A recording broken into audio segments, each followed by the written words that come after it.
The following podcast is recommended for mature audiences only.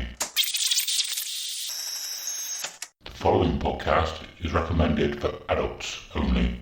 Maturity is not a requirement.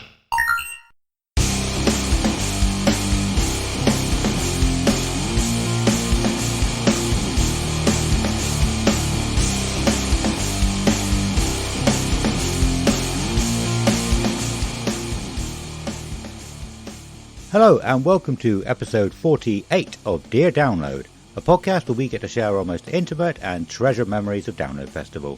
We'll talk about each year, the bands we saw, the bands we missed, and everything else noteworthy that happened across the weekend. Also, we'll touch upon any news, other festivals, and the music industry past, present and future. This week we are talking about every band that's playing on the Thursday this year. I am Adam, and as always, I'm here with Simon. How are you doing, my man? Hello, good evening to you or day wherever you're listening to this. Saya, how are you? Doing all right, yeah, good. I think it's not been 2 weeks since we last spoke again, but No. how's things going with you?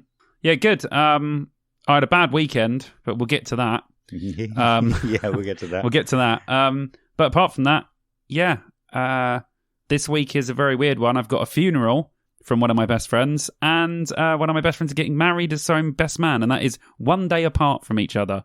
So, this week's going to be a very strange week going from one extreme to the other. But yeah, apart from that, I'm buzzing. Download is like, I didn't even realise how close it was. I was on Discord with Adam yesterday, my brother, and we were talking about what we're going to do for Carter's speech and all that sort of stuff, and then we just obviously started talking about Download, and then we were like, dude, it's like, so like this time next week, you're going to be coming, because he's coming to stay at mine, and then we're driving down there. I was like, dude, this time next week, you'll be like, pretty much the day before, you'll just be ready to come. He's like, I know, it's come round so quickly. Like, we talk about it all, like, constantly, but fucking hell, I can't believe that it's here already. Just excited. Definitely. Yeah. So like you said, we got a band to talk about. I should have said this at first instead of just categorizing it all, but for anybody listening who's wondering what it will be, it'll be, like I said, all the bands. We've just been chatting about all the bands that are playing at the Takeover on the Wednesday on the Dogtooth stage.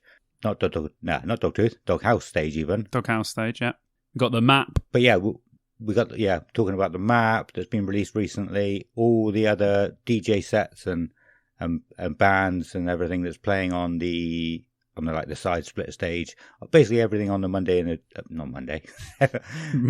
Basically, everyone who's playing on the Wednesday or the Thursday or late at night back at the District X, not the Village, the District X. I think that's a really cool name. Yeah. I think it sounds cool. I said that on YouTube. I was like, District X, it sounds awesome. It sounds like a cool, exclusive rock club. I like it. Yeah.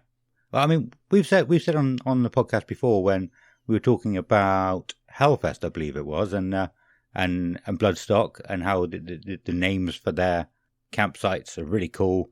Download have got colours, and we said, like, it's like Download doesn't really have much of a uniqueness to it, much of a character. It's kind or personality. Of difficult though, because it's more camps and it's bigger, and I think if you have people are already confused about the Opus and Apex stage thing. I think they're going to be, if you were to name that, if you didn't have colours and you had names, I think people would get super confused as to what actual campsite they're in. Like, fair enough, I know it's a bit boring, purple, blue, yellow, and it's a bit, but you remember where you are or where you've been. Like, you know, so I think, it's not as cool, but because it's a much bigger festival than those, it works. Yeah. But, well, I mean, Hellfest is massive, isn't it? And we had Josh Hurst, a friend of mine, on before, saying about how there's like a really, really cool walkway down to one of the stages, and I thought maybe they're trying to go through sort of a change and trying to get a bit more personality into it, like with the changing of the stage names last year. Yeah.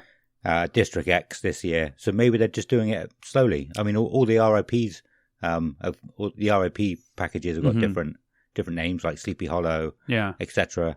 Yeah, so I think trying to Hellfest, like, everyone's been banging on the last 2 years about, you know, you can watch all the Hellfest sets online, you can watch Hellfest live, you can just like go into the stream and just watch it. And they were saying that all the cool like art and stuff there. So I think it's had a knock-on effect. I think Download have looked at what Hellfest are doing and have taken a little bit of notice and slowly started to sort of change and make things a little bit cooler. And like you said, a little bit more, Download-esque. Because Download obviously has its own identity, but there are a few more things they need to tweak to get it to be, as cool. I've never been, but, air quotes, cool as Hellfest is, because it does look pretty sick. Yeah. Well, I mean, it's like a work of art as well as a festival sort of thing. Yeah. So I think, and we were saying actually last time, I think one of the best things that Bloodstock do is they have their the museum and artwork displays in the tent, and you can go in and they have like loads of really old Bloodstock stuff, or they're like, oh, we're doing a Judas Priest cover art bit. And then there'll just be all the Priest covers like painted or, things, or they'll have like gold discs from bands and stuff. I think that's really... Download obviously have a lot to organise because it is a much bigger festival than Bloodstock is. But I think stuff like that is just really cool. And that gives little festivals like that its own identity. I wish Download... Just think of all of the Download memorabilia, T-shirts, stuff that no one knows about because it's been going for 20 years now. It'd be really cool if they had just a little Download museum there, because all of us Download nerds would be in there looking at all this cool stuff that we haven't, like, rare T-shirts and, all sorts of stuff. But so Andy, I know you're listening to this. If you want someone to curate that for you, I'm right here, baby. Yeah. Oh, well, I did think they should have us doing it. Yeah. As long as we haven't got to run it during the festival. We sort it out before. No, we'll just curate all the stuff that goes in there. I think that would be really awesome. Yeah. I mean, that would be a place for us. Yeah, definitely. Because they don't want to put us on the podcasts on the side split stage, do they? Yeah, we're just going to show up. Just grab the mic. Yeah. Hi, guys. I'm Dear Download. But yeah, I have my ideas, but I'm not going to say them just yet. Okay. But anyway. Stages made of beer cans and everything. Beer crates. Anyway. You'll find out at Download. Hopefully we'll do something when we do the meetup. Yeah, cool. But yeah, well, you just said podcasts are going to be there. We talk about them. What else? We're probably not going to touch on any. Oh no, we will touch on some news because you want to talk about Slam Dunk. We will. We'll touch. Should we go there first quickly? Let's do it. All right, bring in the news. This is the news. We've got news coming for you now. Just shut up. The news is going to come now. This is the news. So we might as well just quickly start off with Download Germany, which I'm sure now a lot of you are aware, or probably if you're not, Download Germany has been cancelled, which is obviously not a bad thing. I'll read the little statement that they put out. It's translated from German, so I won't read it verbatim. Cool. I'll change a little bit. So it says, Download Germany 2023 in Hockenheim has been cancelled. Fans will get refunds for their tickets. They're saying it's planned in June, but it's not going to take place this year. With regret, the organiser announced that the cancellation of the festival. It said they've been trying to make the festival happen for fans of Download Germany, despite a top-notch lineup. The massive number of open-air festivals made it considerably difficult to organise and execute this summer. So, unfortunately, the associated production technical obstacles have proved to be insurmountable, and it will not be going ahead. So, this just shows you that even a brand like Download and the rock festival beginning with S, for which I shall not name, went through the same things.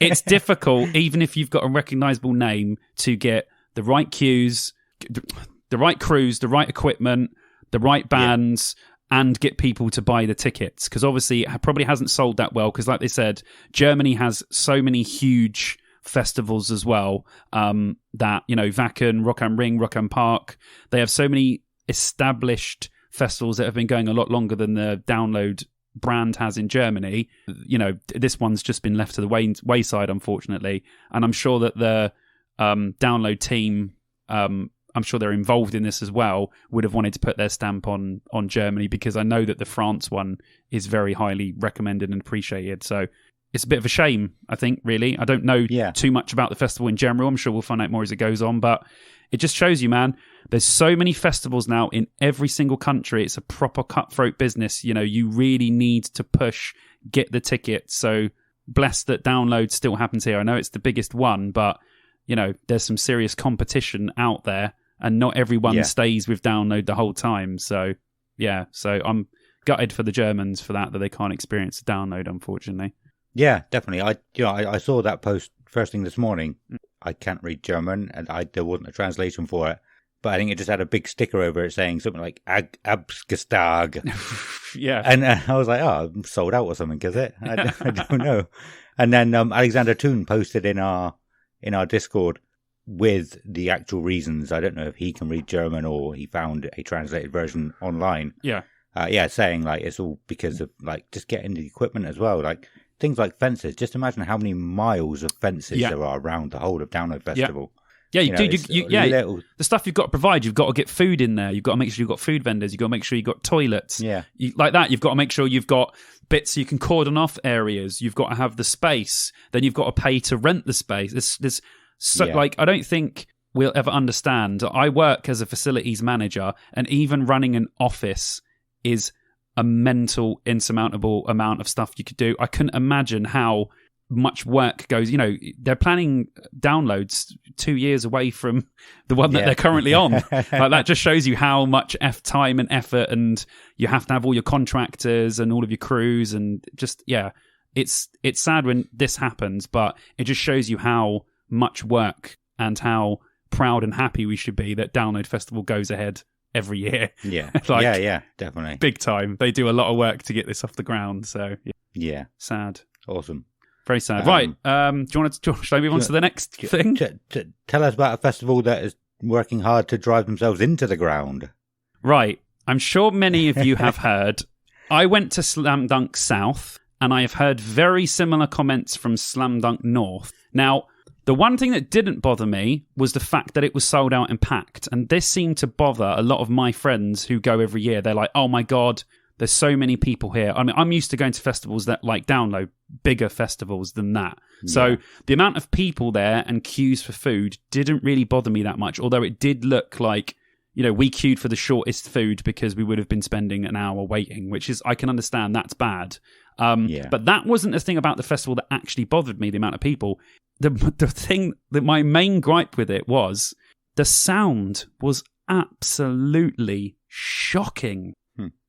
They made Static Dress, Holding Absence, Enter Shikari, Malevolence, and Higher Power, all great, awesome bands that I've seen before. I know they're excellent, sound like absolute dog shit. I've never ever walked away, and I never will again, walked away from an Enter Shikari set. Yeah. I'm sure I will never do that again, but I might as well have been listening to them through a Bluetooth speaker. Yeah. Because I was standing directly in front of the speaker, and I could hear everything everyone was saying around me. There was no oomph to the sound. It was such a shame because the stage itself looked phenomenal. They're always great. They were obviously giving it everything. That was shocking. Holding Absence, I might as well have been 10 miles away listening to them. The sound was so low. The mix wasn't even bad. It's just like, why has this not been turned up? I can't hear it. I can't hear it. Like, literally. And then in the tent where I saw Malevolent, Static Dress, and Higher Power, 3 bands I know that are very good. To be fair, I still really enjoyed Malevolent purely because their performance was excellent. But you couldn't barely hear the vocals. The mix was absolutely shocking. And on every stage, bar the menzingers that I saw on the Kerrang stage, which sounded almost acceptable. It was so it was so shit that I've never felt so unhappy after a festival.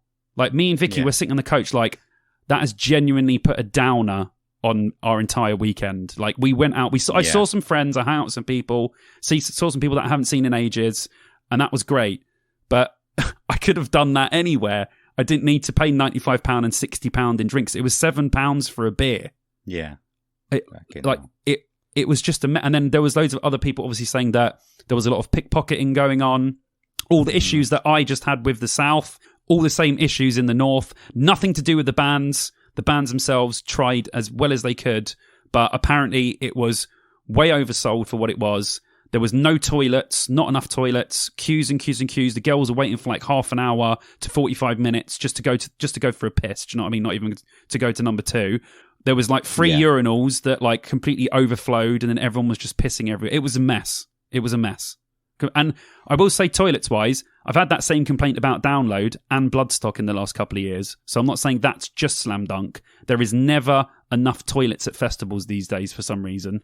I'm not quite sure why that is, but we agreed with that last year. We were like, there's like 2 urinals and they're fucking overflowing within like 10 minutes. Yeah. So like Slam Dunk South, and I've heard the same about North, was a complete mess, and I have seen 99% negative comments. I can tell you right now, I will never be going to Slam Dunk ever again. I wouldn't waste my time or my money. Yeah. I won't be going back no matter who's playing. It's not worth it. That's my opinion. I'm sure a lot of people agree with me. But I was running hot that evening, boy. Woo! I was running hot. Yeah. It sounds like it was terrible. They've actually put a statement out today apologizing. They've said that it wasn't oversold. It wasn't oversold for the capacity that they had. But I think they blamed it on too many people turning up without car park passes. Is probably one of the only things they didn't sort of take accountability for. But really? Rest, they basically sort of said, okay, we were told. Oh, maybe they haven't taken accountability for it, but they said we were told there would be enough food stalls. But one of the things I heard was like they were facing each other, so the queues for the stalls were like backed up to the queue opposite them. Yeah. So it was bad placement as well. Yeah, it wasn't. The location itself is beautiful. Like Hatfield House and Hatfield Park are really beautiful locations. It's a lovely location, absolutely gorgeous. Loads of shaded areas. The location itself is wonderful. I just don't think that they set it up quite right.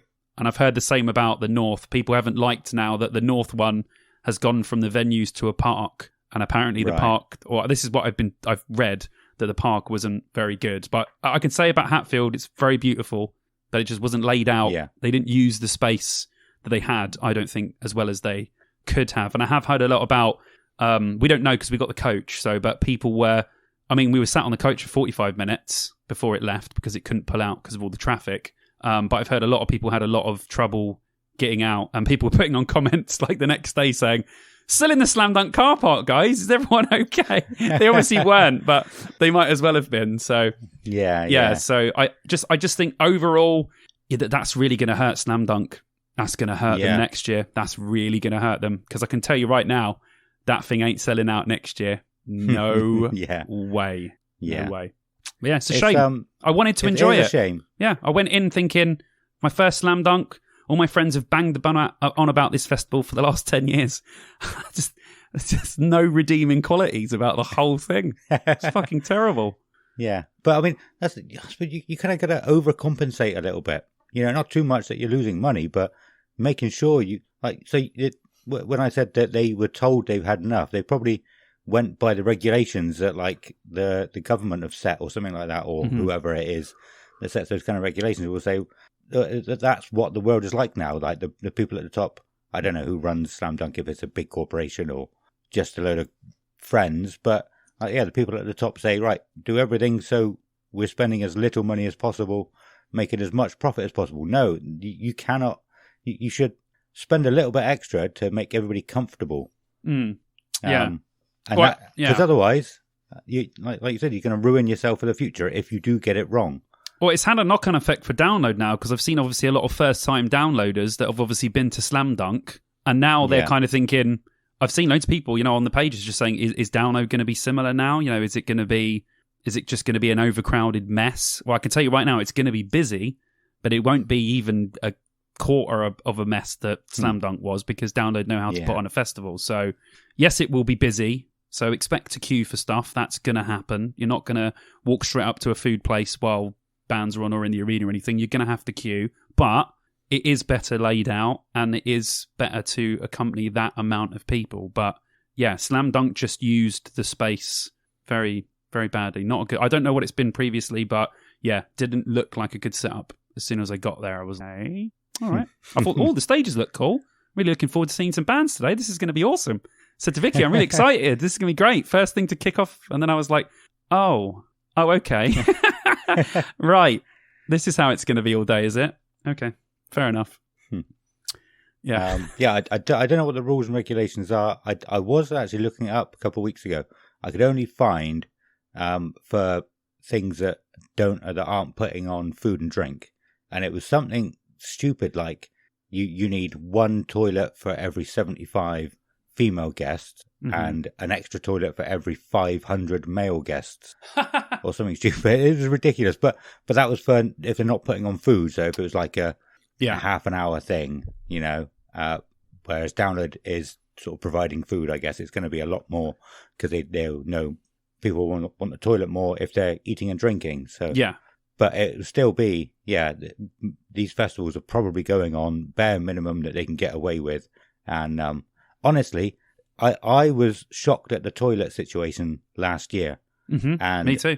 I have been considering writing like an open letter to Download from the podcast, like and hope people sort of take it seriously and share it, and hope that Download get to see it and say, if you're going with the amount of toilets you had in Blue, and Blue is full, that is nowhere near enough toilets. I don't want to say it, but by looking at the map, again, it looks like there's not enough toilets.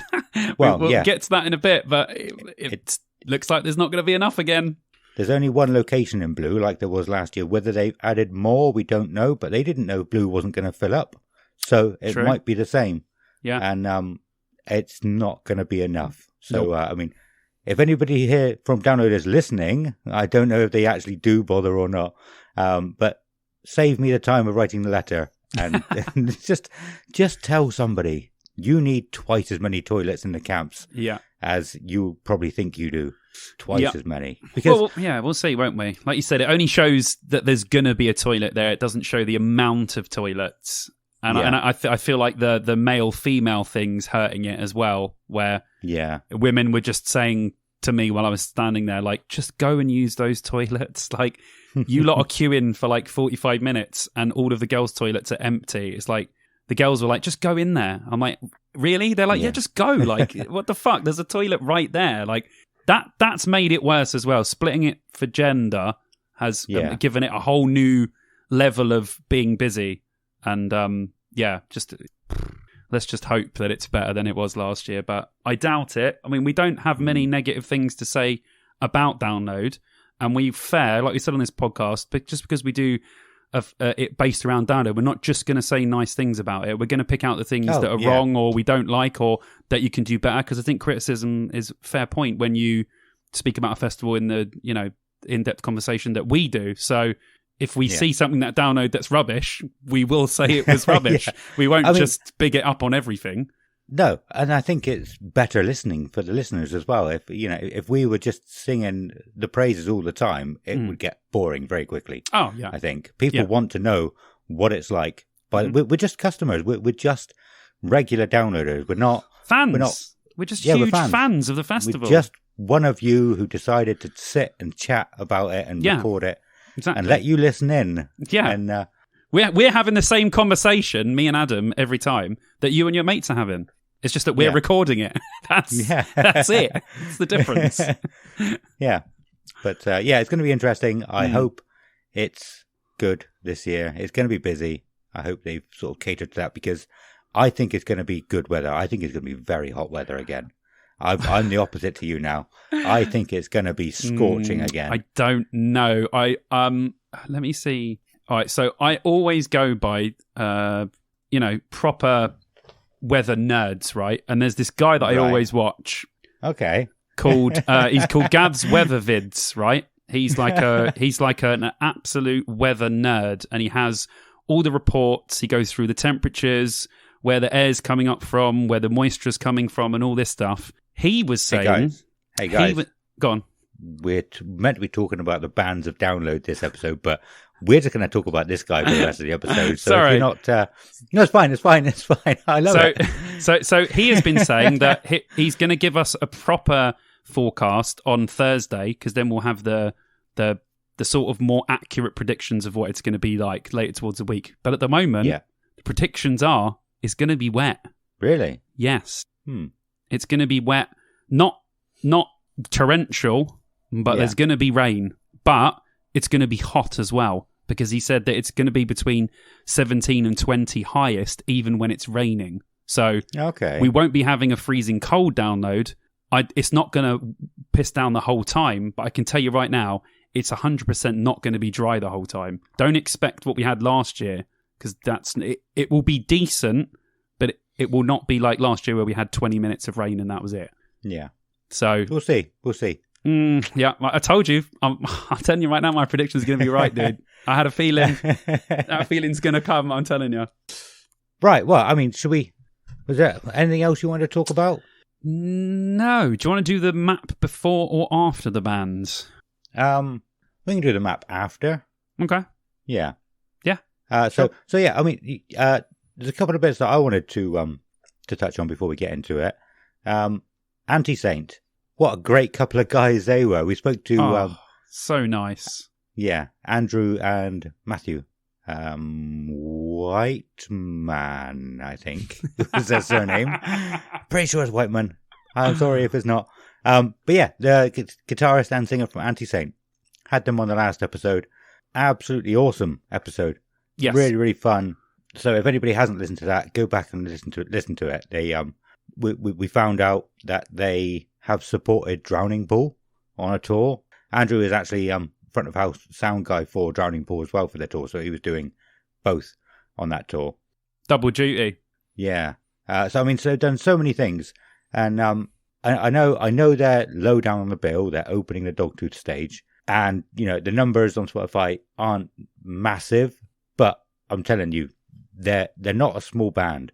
They're a new band. They aren't going to be that low down for very long. No. They were incredible. They seem like they know what they're doing. Yeah, really nice guys. Very knowledgeable, funny as well. And it helps that we genuinely really like the band. Like we said before, we didn't know they were in the Discord, and we were saying how much we liked them. And then all of a sudden they popped up and said, well, we'd love to come on the show. And we were like, okay, awesome. So it was really cool. It was a really nice, it wasn't an interview, it was just a conversation. It was like having two other mates there that we've got from America. They were really nice. Yeah, really insightful, cool guys. I'm looking forward to meeting them in person and seeing them at Download. So yeah, definitely go back one episode, check out the Anti-Saint interview if you haven't, because it's a real good combo. Yeah, definitely. I mean, I knew he was in the Discord, just for clarity, I guess. So I knew he was, because when I give everybody the roles, I can see their little notes that they've put on themselves, and they said guitarist of Anti-Saint. I was like, whoa, cool. He, like, the guitarist of a band playing at Download, has joined our Discord. But I mean, it's public. Anybody can see it if they click on you. But I didn't know. Obviously, I wasn't gonna put a shout out in the Discord saying, "Hey, look at this guy. He's playing." So I waited for him to sort of introduce himself. And we know that they listen to the podcast. So again, thanks for coming on, guys, because we really enjoyed that, and we're buzzing to see you at Download as well. 100%. Yeah, definitely. Secret sets as well, I want to talk about. So Biscuit. Yeah, the general consensus is it might be Limp Bizkit. I thought that because you said that you saw Andy Copping going backstage to see them. Yeah. But it seems like a lot of other people are thinking it'll be Limp Bizkit too, which is interesting. I don't know where it came from. I thought, because if you want to get it anywhere close to as epic as Metallica were in 2003, you don't want everybody to know about it. Obviously, it's a secret. You want it to be when not many people know or can see it. So I would put them on first thing in the morning before any other band. I'd put them on. I'd go, right, Limp Bizkit, you're playing 10 o'clock in the morning. Really? On Saturday. Do you know how much of a far that is for me to run from the campsite to the arena? Exactly. Yeah, I mean, but that was why Metallica was so good, because people didn't get the chance to see it. They missed it because it was a secret. I don't think there's been any other. I don't really think secret bands. Bizkit would say put us on first thing. It'll be early, that it wouldn't be first band on. I wouldn't have thought. That's a cool idea. I like the theory behind it. I think that's really cool because that's a secret and it will be surprising, which I like. But I think with my music cap on, I think that Biscuit would probably not agree to go on first. I would have thought maybe in the middle of the day. Like, I think that'd be really cool. Just, Biscuit. Middle of the day, like, oh side splitter stage. Everyone will be running from the arena back to the District X. Fuck it, put them on in the campsite. Do you know what I mean? Yeah. That's a surprise. One band member per campsite. Just a platform in the middle of each campsite raises up, and you can see them from everywhere. Yeah, I must say, to be honest, I'd love it to be Biscuit because obviously I only saw them in April, and they are just brilliant. They've always been there. You know, they're like Korn, Slipknot. They're bands you can always count on that to just be really great live. They're live band. They're all just fantastic musicians. You know, great riffs, great songs. You can see that they still enjoy being musicians, playing all the songs. So yeah, I would be just so happy if it was Limp Bizkit. I really would. Yeah, me too. But whether they do, whether they don't, whether they have any secret bands at all, they should. Everyone wants it, but it doesn't make it a secret anymore after that. I don't think there's been a year where it stayed as a secret and it wasn't sort of leaked anywhere. It's just we've spoken about it before though. It's so hard to keep stuff on lockdown. Like we keep on saying how annoying it is that the lineups leak, because I want that heart pounding few seconds when they're announcing it and it comes on and like my heart's racing a million miles an hour because I'm like, oh my God, who's playing? And the leak has really ruined that download thing now where you're so happy when you see the lineup. So yeah, fingers crossed they have, you know, even if it's not Limp Bizkit, it would be cool if they just had a secret band. I just think that would be just really cool and saying very old school. Download haven't really continued to do that for the last few years, but I think that was something that Download had over other festivals when they would just be a secret band. Like, amazing. So cool. Yeah, awesome. Well, we'll find out whether we find out beforehand, like we said we normally do, or whether it is actually contained as a secret. I have a feeling that they'll have question marks or a gap on the app, and then they'll update it on the app like half an hour before or something, and then everyone will look and go, holy shit, someone's playing. So I have a feeling, or Facebook or whatever, they'll just go, oh, by the way, this band's playing, and everyone will be like, awesome.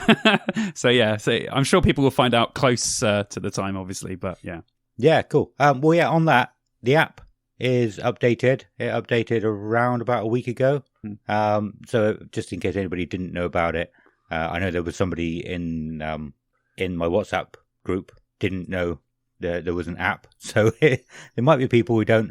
You can download the app. It'll have the map in there. It has all the bands that are playing, all the stage times, all the bands that are playing across, like even the what's it called? We've said it loads of times. Takeover. District X.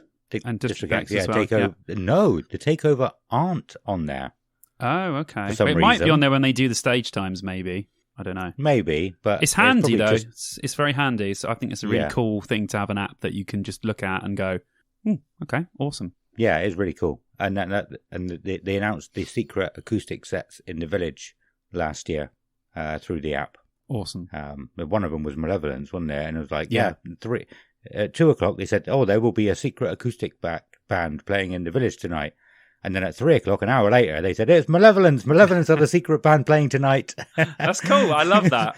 Ridiculous. No, not cool. They should keep it as a secret. Yeah, please. Okay, fair enough. Yeah. But yeah, it's cool that they can do that. Yeah. But yeah, it's so I never thought I would download the app. I was always old school. I'm an old man. I was like, I don't need the app. I never had the app before. But the app is cool. The app, even if you're old, the app is cool. Yeah, right? It's handy. Yeah, get the app, definitely. Trust us. Yeah. Awesome. Is there anything else? I think there's anything else. Fancy dress. We can talk about fancy dress. Yeah, let's talk about fancy dress because I haven't got it written down any other notes. Okay. So just really quickly, they have announced a fancy dress theme, assuming it's going to be the Thursday. They haven't said yet, but it's the fancy dress is the Upside Down from Stranger Things, if you haven't seen that. Probably Thursday because of Eddie Munson from Stranger Things played Master of Puppets on the bus in the episode.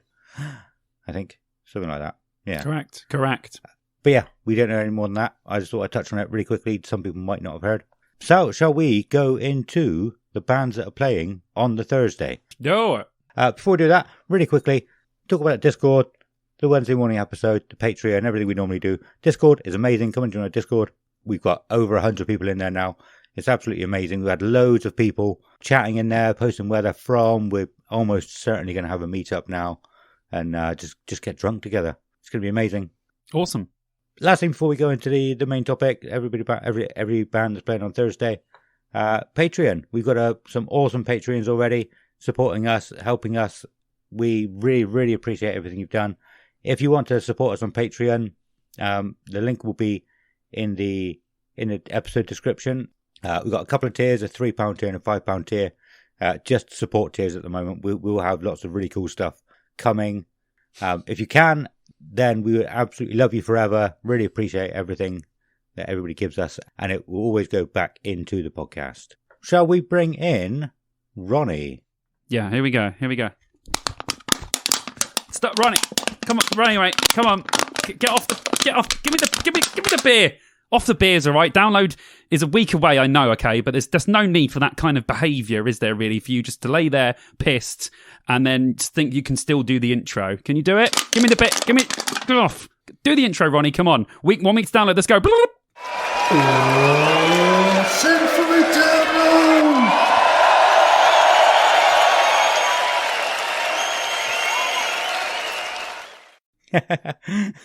Thank you, Ronnie. Okay. Let's get started then. All the bands playing on the Thursday. Yeah. Not as many bands this day.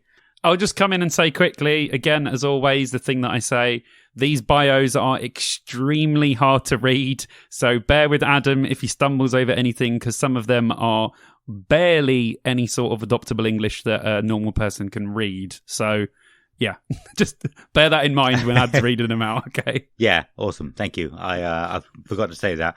I have been trying to read through them during the day before doing this, but I didn't get time today. I was typing up notes up until like about 5 minutes after we were I should have been online talking. So it's cool. Excellent. Opening the Dogtooth stage on the Thursday then are a band called Snakes. I think that's how you pronounce it. Snayx. Snakes. Yeah, snakes. Snakes. Yeah. Okay. The British alt-rock duo hailing from the southeast are renowned for ferocious live sets and visceral, hard-hitting bass riffs. The Serpents have supported international acts such as D-Boy, Kid Capici, Nova Twins, Tiger Cub, and more since their formation in late 2018. I almost read out my notes then. As part of it, I should have made them a different colour. What do you think about Snakes? Yeah, good. Yeah, it's like rock, indie, alt rock stuff. It was really good. I like the fuzzy bass. The vocals and lyrics were really good as well. I was quite pleasantly surprised by them actually. At first I was like, and then I just left on it for a little while, and I was like, actually, they're quite good. I quite like them. So fair play to them for being an opener, but I think if you're in there straight away on the Thursday, I think they might actually be worth checking out. I think they'll be pretty good live. Yeah, and also as well, you say straight away on Thursday. The bands will be starting a little bit later on Thursday. I think from about 1 o'clock maybe. Oh well, there you go. Hopefully, yeah, plenty of time for people to get in. A little bit later. So yeah, but yeah, not for me. I thought they sounded a bit more punky. Was there any punk in there? Yeah, there's a bit of punk in there as well. Definitely, yeah. Okay, cool. Yeah, but just. To me, it sounded like they were trying to go for the old punk kind of sound, and I was never into punk anyway. But so yeah, not for me, not for me. Snakes. That was Snakes. I'm a little snag. I'm a little slippery snag. Mimi Barks. Mimi is a genre-mashing star in waiting who is bringing fresh and exciting material into the metal/trap world. With heaps of aggression and attitude, she delivers a strong performance on any stage.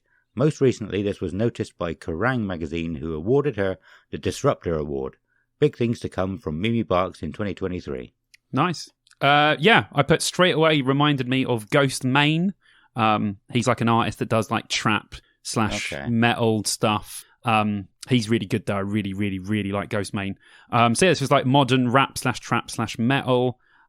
It was okay actually. Yeah, like this sort of stuff is becoming more and more popular to do in the sort of alternative world, to mix trap beats with rap stuff and then have like metal guitars over it and a lot of electronics. I'm more on board with it now than I first was when this sort of stuff started coming out. It seems to be a lot of female-fronted bands are doing this at the moment, which is fine. But I didn't like it as much as I like Ghostmane. I feel like he's more well-rounded than Mimi Barks was, but I still think it was really good, and I think a lot of kids will definitely dig it. So yeah, I think she'll probably be worth seeing live as well, I would have thought. It looks a bit crazy, so I think it might be worth checking it out. Awesome. Yeah, wasn't for me. The rapping. I wrote dubstep. Was it D&B again? Was it actually dubstep this time? I didn't hear any D&B in it. I only listened to a couple of tracks. I probably heard the more trap metal stuff, but okay, it probably had some of that in it. Although you don't seem to understand what drum and bass is and what dubstep is. But so yeah, we were talking just before, and I wrote dubstep even though I thought D&B for a band, drum and bass. I don't know why I did that. I did. I can't even think of what dubstep is now. I would say that if you a standard drum and bass beat would be do gat do gat do gat. That's drum and bass, and then dubstep will be slower, but it will be less emphasis on the snare, more emphasis on the kick drum. So it'll be like boom boom boom bat boom boom boom boom boom bat. Like it has more emphasis on sort of the low end. Where drum and bass has that gap. As soon as you hear that, you know that that's the sort of drum and bass style. I'd say that's the difference between the two. Obviously, they blend in quite a lot because you get bands like Pendulum that really do blend those genres very well together. They have dubstep parts, then sort of goes over to D&B, then they have a little bit of rock stuff. So yeah, it's hard to differentiate between them. Original people that like my friend Sim, who is an incredible dubstep producer, would say that all modern dubstep is shit apart from the really low-end minimal dubstep stuff, which people consider to be the true dubstep, which, if you listen to it, you'd think it was completely different to what people consider to be dubstep. So there are different forms and versions, and, you know, electronic music's like metal. It has so many dips and curves and different versions, and that's been taken from that and then done to that. So I can see why it's very difficult to differentiate between any of these, especially when people are molding things together. When 1 minute it's dubstep, the next minute it's drum and bass. It's just like, what is this? So yeah, I understand totally. Very difficult to define. I love that. It's so interesting. Yeah, and the fact that you can actually put that into words as well. You know, I could have known that information, but my brain would have gone, nah. I can't describe that in any way possible. Yeah, your brain understands what's happening. I'm just better at funneling out of my mouth and talking absolute rubbish. That's why. Yeah, awesome. That was Mimi Barks, not for me. I also think, not my kind of thing. Caskets. Caskets are embracing vulnerability, having established an intricate blend of melody and riffs on their introductory Ghost Like You EP. The Leeds-based 5-piece are now looking inward at the lessons they wish to impart. Is that it? For them. That's wow. it for Okay. Them, I liked them. They really it reminded me a lot of Holding Absence. It sounded like Holding Absence, but a heavier version of that. So quite sort of powerful, emotional style vocals, but with, you know, down-tuned guitars and just heavier distortion. It was good, but I didn't love it. They are good. I know a lot of people are going on about this band because they have really, really shut up within the last year or so. I know that a lot of the northern guys go on about them because I think they're from Leeds or somewhere there. Yeah, so I've heard the TPD guys talking about them a little bit and stuff as well. So I think they're getting really, really big, and rightly so. They sound fantastic. Production was great. I didn't love it. Maybe I need to give it a few more listens. But yeah, it reminded me of a heavier version of Holding Absence, which is pretty cool. Very nice. Yeah, I really enjoyed Caskets as well. I listened to quite a few songs of theirs. I think similar to you, do I like them enough to get me to the arena if I'm not already there? Possibly not. I'll see if I'm there and who else is on at the time. But if I'm there and nobody else is on, then I'd definitely go and watch them. Yes, me too. That was Caskets. A.A. Williams. Forever Blue was A.A. Williams' album debut, a brilliantly dramatic, unique and intimate walk on the dark side that fused bold and smouldering hues of post-rock and post-classical. By turns, it was glacial and volcanic, blissful and violent, through moments of disarming, quiet and explosive volume, equally appealing to alt-rock and metal camps. That is not how you want to write a bio. That didn't tell me anything. It's hard to read. Yeah. What do you think of A.A. Williams? She played last year as well. I think she pulled out last year. Did she? Okay, she was definitely on the thing because we spoke about her last time. Yeah, I mean, same thing as last year. Really, really cool. Really different. There's a lot of classical stuff in there. Some sort of metal-y stuff occasionally. Some post-rock stuff. Really haunting vocals. Really nice soundscapes. Really different. Like, really good. She's very, very talented. I don't know what she plays in the band, but vocals-wise, absolutely fantastic. Really interesting. I honestly think, I'm not sure how live this would be presented because it's really weird and different. I'd be interested to see what it would be like live, but I have a feeling it would be very good and eerie and sort of haunting, properly in that really goth zone of haunting stuff, but it sounds nice because you like to be kind of scared of music a little bit. But yeah, I think she's really cool, very talented. Music's very different, completely different to anything on the entirety of the Download lineup. So yeah, really cool. Liked it. Yeah, her stuff was quite slow, wasn't it? And very slow, very atmospheric, And so I didn't enjoy it. We've established you want it now. And you want it now.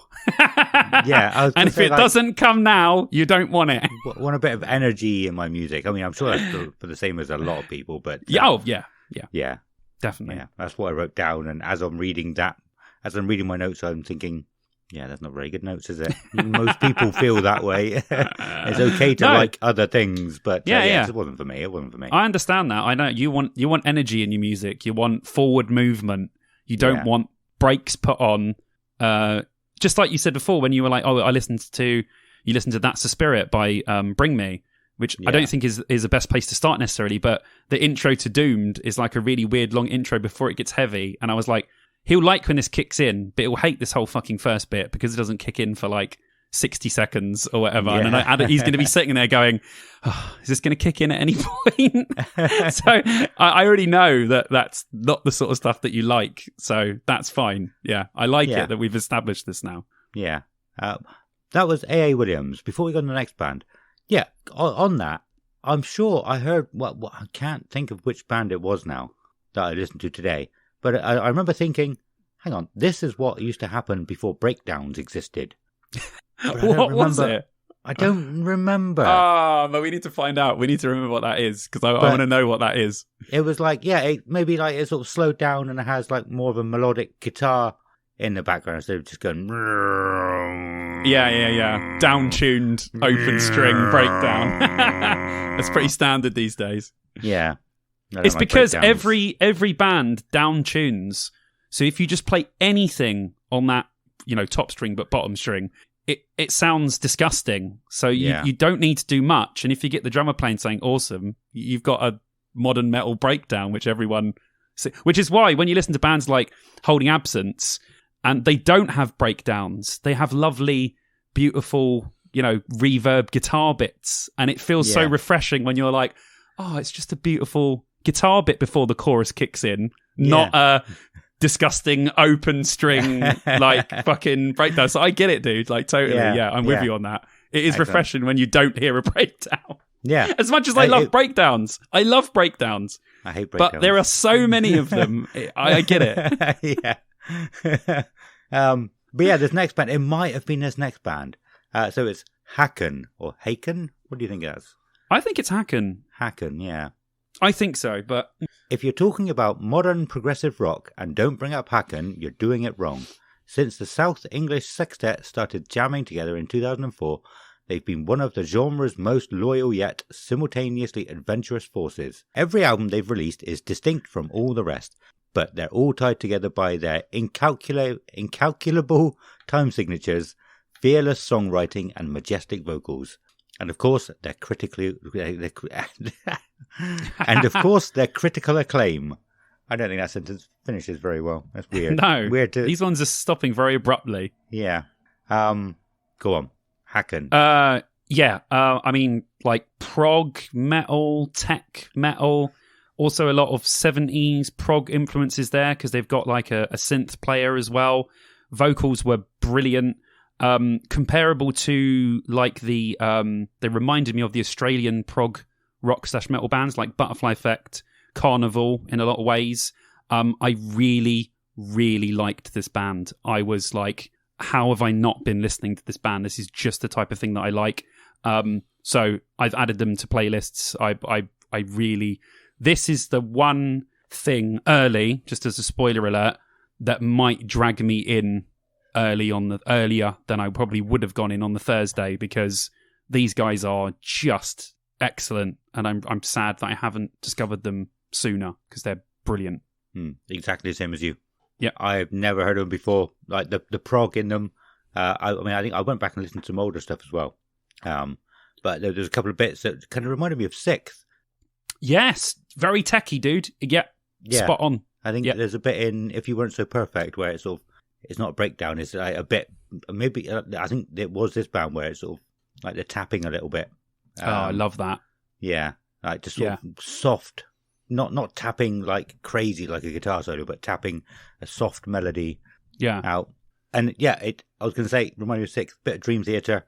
I don't really know many other prog bands. I'd never heard of either of the two bands you said. So if you like these guys, you'll like Butterfly Effect and Carnival. Very similar, really great, like great vocals, brilliant vocalists, really proggy, sort of techie guitars, lovely instrumental parts that just have gorgeous reverb, and I love all that sort of stuff when people really just play with those guitars. Like, we're both huge Sixth fans, just like those guys, like, criminally underrated band for the talent that they have. So these guys fall into different but fall into the same sort of category of prog metal bands. Really good. But I mean, when I was listening to some of their older stuff, I was thinking I could just get lost in this album, like just put the album on and just that would be all I could concentrate on. Whereas other bands I'll sort of like go up and do other things. They seem quite culty, I would say. The kind of band, but prog is like that anyway. When they don't have as many fans, but they have super fans. They have more dedicated fans. Yeah, they'll always be packed out for a gig because it's just the super fans, and you get occasion random people going, "Oh, this is tasty." But I get you. Like Sick that play at the main stage of Download, no one's there. Play at their own gigs, they all sell out. Just standard like prog band. Very cool. But I really enjoyed it. I'm definitely going to check out more of their stuff. And like I said, I could just get lost in their music. I think just get lost in their albums. Really enjoyed it.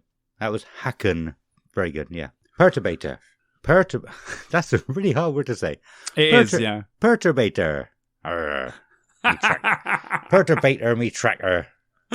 That was the most Somerset you've ever said a band name on this podcast. Well, I mean, they don't actually have me tractor in the write-up. Perturbator, who received massive acclaim as the face of retro-inspired dark electronic music, breaks free from the ubiquitous cliches of synthwave. If the new model EP signaled a drastic sound departure in Perturbator's oeuvre. Is this a word? Oeuvre. I don't know. Maybe it's like the Louvre. Yeah, it's a bit like the Louvre. The Louvre. So Perturbator's oeuvre. Lustful sacraments. I'll start that again anyway. But I'm going to keep that bit in.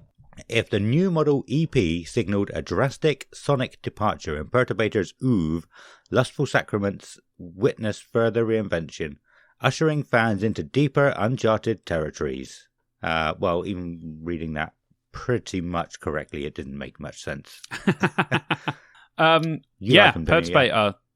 I'd like any sort of synthwave. These guys are dark synthwave. In other words, this is something that you would have in a club in a Terminator movie. Arnie. Like if you took the music from in the club in the beginning of Blade and the music in the first Terminator movie when Arnold Schwarzenegger is chasing Sarah Connor in that, put those two together and down tune it all, and you've got Perturbator. Really dark synthwave, pumping, massive synth, fucking just push straight on the keys.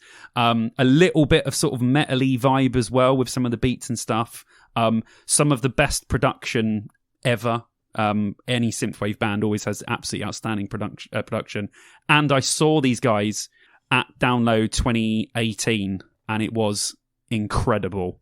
My neck hurt so much from just doing this up and down, just to the bass, just pure dark. It's like comparable to, if synthwave's a genre like metal, dark synthwave is the black metal of synthwave. Right. So it's the dark, dingy. You get some synthwave bands that are really upbeat and beautiful sounds and really nice keys overflowing it, where it's quite positive.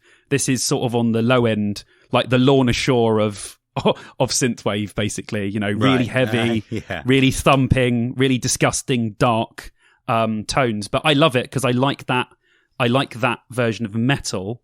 So I like that version of electronic music as well, where it's down, dark tempo. So yeah, if you like black metal or deathcore, I really think you will enjoy this on an electronic level. It's comparable to that, if you're comparing the two genres. And they are brilliant live, absolutely fantastic. Saw them in 2018, did not regret it. So yeah, really, really cool. Nice. It's not for me. A bit too much synth for me. I've got the kind of thing you would have sort of low underneath the commentary of your space presentation. You'd have this in the background underneath. Or like a space flight simulator where sort of you're just like in a 3D a simulator or something. And Synthwaves, all the planets. Yeah, showing Synthwaves you everything. All about that, dude. Yeah. You know it. You got it spot on, mate. Awesome. Excellent. Although I will say, if I was going to do a soundtrack, which we will do, by the way, in the Discord at one point, I am going to do my space presentation for everyone in the Discord. Awesome. But I would probably put something a little bit more dreamy in the background, like Tangerine Dream, maybe some 70s proggy synthwave stuff. I think that would be more fitting. But you're totally right. Yeah, going through space, and you've got a robot sitting next to you, and you're flying through space, and you want those, then you're going to be right there with Perturbator. Yeah. Awesome. I think that they are headlining the Dogtooth stage, aren't they? They headlined it last time in 2018. Yeah. Nice. So opening the Avalanche stage is Tigress. Tigress are a British rock band from Chelmsford, England. Formed in September 2015, Tigress originally performed under the name The Hype Theory, and during this time, the band's sound was far more pop rock and pop punk focused. I think I got that from Wikipedia. They had nothing on Download's website. So okay. Not really much. I mean, it tells you about the band, which some bands don't do in their bio. Yeah. Just says a word. What do you think of Tigress? Yeah, good. I don't have really too much to say about them. I don't think it was anything spectacular on first listen. Like alt rock kind of stuff. Some good riffs in there. But I've written, was okay. Didn't grab me from the get go. Yeah. Okay. Yeah, I quite liked what I heard actually. Probably not enough to get me into the arena first thing in the morning. Well, first thing early afternoon. The female fronted band, and I thought it kind of. There's probably other bands closer to what they are, but I thought they kind of sort of like Marmosette's kind of thing. Yeah, definitely. Awesome. That was Tigress. I almost forgot it. Next up is Fearless Vampire Killers, formed in 2008, fought hard to win the attention of music fans and talcum powder enthusiasts for 8 years before reaching an unfortunate breaking point and going their separate ways. 5 friends, inseparable for all that time, were torn asunder and left to lick their wounds, trying to figure out where their place in the world was without the band and where the place in the world was without the band to guide and support them. What happened next, for both good and ill, was the simple and inevitable passing of time and living of life. All 5 strived to keep busy and reclaim some of their independence and personal relationships, but when you've been friends since toddlerdom, shared some of the most important life experiences together, and still have an all-consuming passion for making music, it seemed inevitable that FVK would ride again, one way or another. I like that. That's a really nice write-up. Yeah, very cool. Yeah. The band, very strange. Very strange. A weird mix of 2000s emo with goth, sometimes sounding like the lighter side of Avenged Sevenfold, sometimes having metal riffs. It was really weird. I couldn't get my head around it. Right. I wasn't too sure about the vocals. They sounded very odd, even though they've got a lot of plays. Yeah. Yeah, it wasn't for me. It was I couldn't put my finger on what I didn't like about it and what I did like about it. It was it was the one thing the whole day that I couldn't get my head around. I couldn't absorb what they were presenting to me. Nice. Okay. So yeah, strange one. I've just got general rock, nothing gripping me, really. It was Fearless Vampire Killers. Punk Rock Factory. High-energy punk rock powerhouses Punk Rock Factory make easy work of their special brand of punk covers. Now armed with their 6th studio album, It's Just a Stage We're Going Through, a punk rock homage to stage and screen, the band are set to continue breaking new territories and expanding their fan base worldwide, proving that they're a whole lot more than just a cover band. Yeah, fun band. Somehow I've seen them twice in the last 2 years. The first 2 words I've got is fun band. Yeah, they are. They're fun. Somehow we saw them at Download last year, and I watched them at Bloodstock as well. So they do Oh, did you? Yeah, they do like covers of all sorts of stuff. Virgin from famous TV shows that we used to like Power Rangers, Teenage Mutant Ninja Turtles. They do loads of Disney songs. Then they do loads of like random covers of bands. All very strange, but all very fun. They're just a band that you can watch, and if you know what cover they're playing, you'll have a good time. But yeah, I thought they were enjoyable. And if you're on the stage watching them, you'll probably have some fun just listening to the types of covers and stuff that they do. So yeah, cool band. Entertaining, definitely.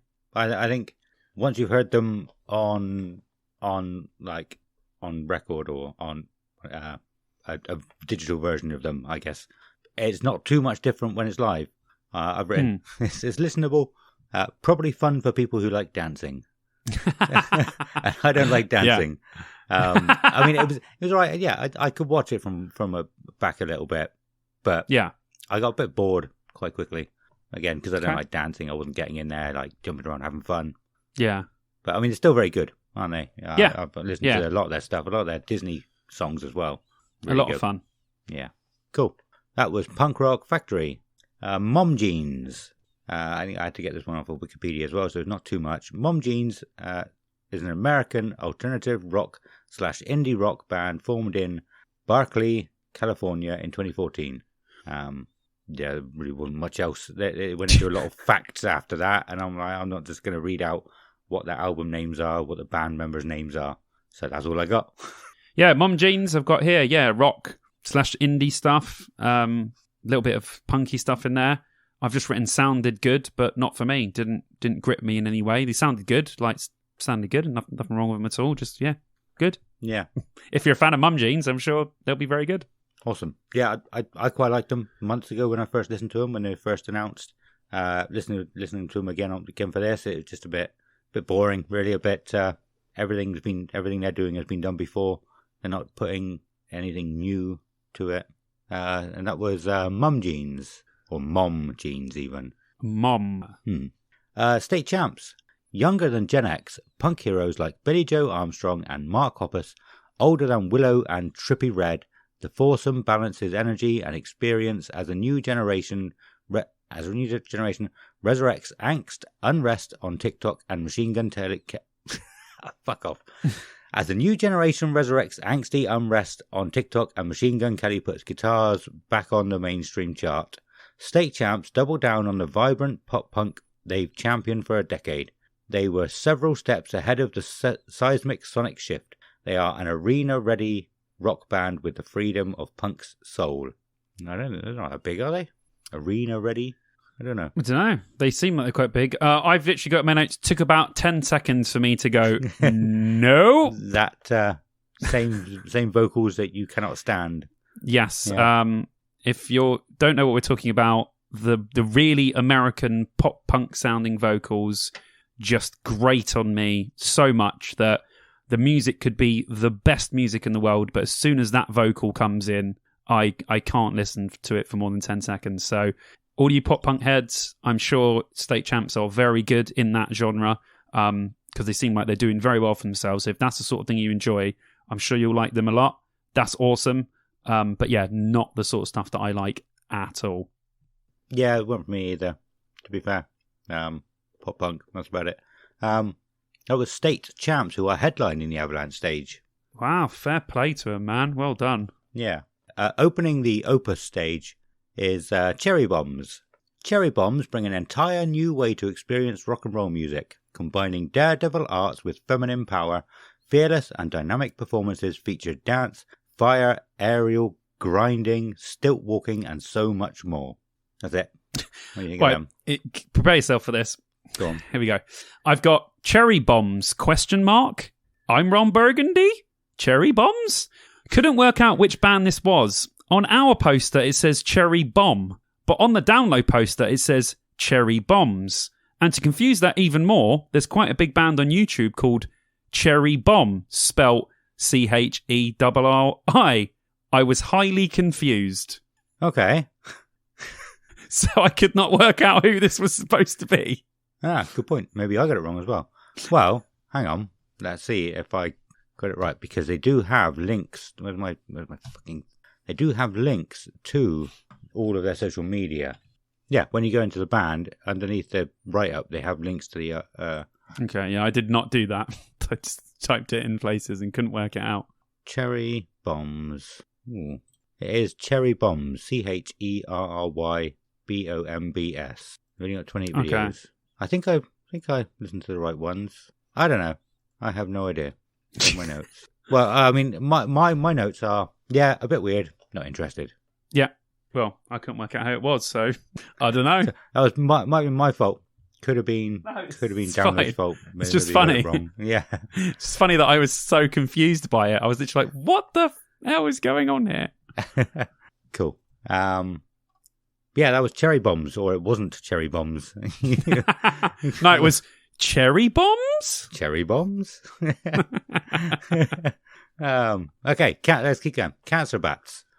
With 17 years under their belt, including 7 acclaimed studio albums, 5 Juno Award nominations, and countless tours around the globe, Cancer Bats have become an undeniable force within the world of heavy music.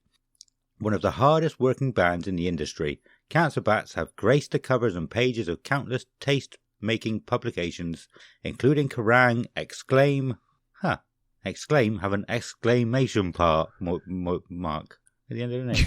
Kerrang and I've never heard of Exclaim. No. Revolver and Rock Sound. With Cancer Bats, put me off now.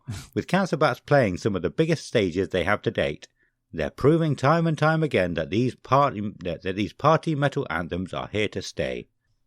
They've been around for a long time, as I said. I have never been that interested in them. They've been a band for me that a lot of people have told me about.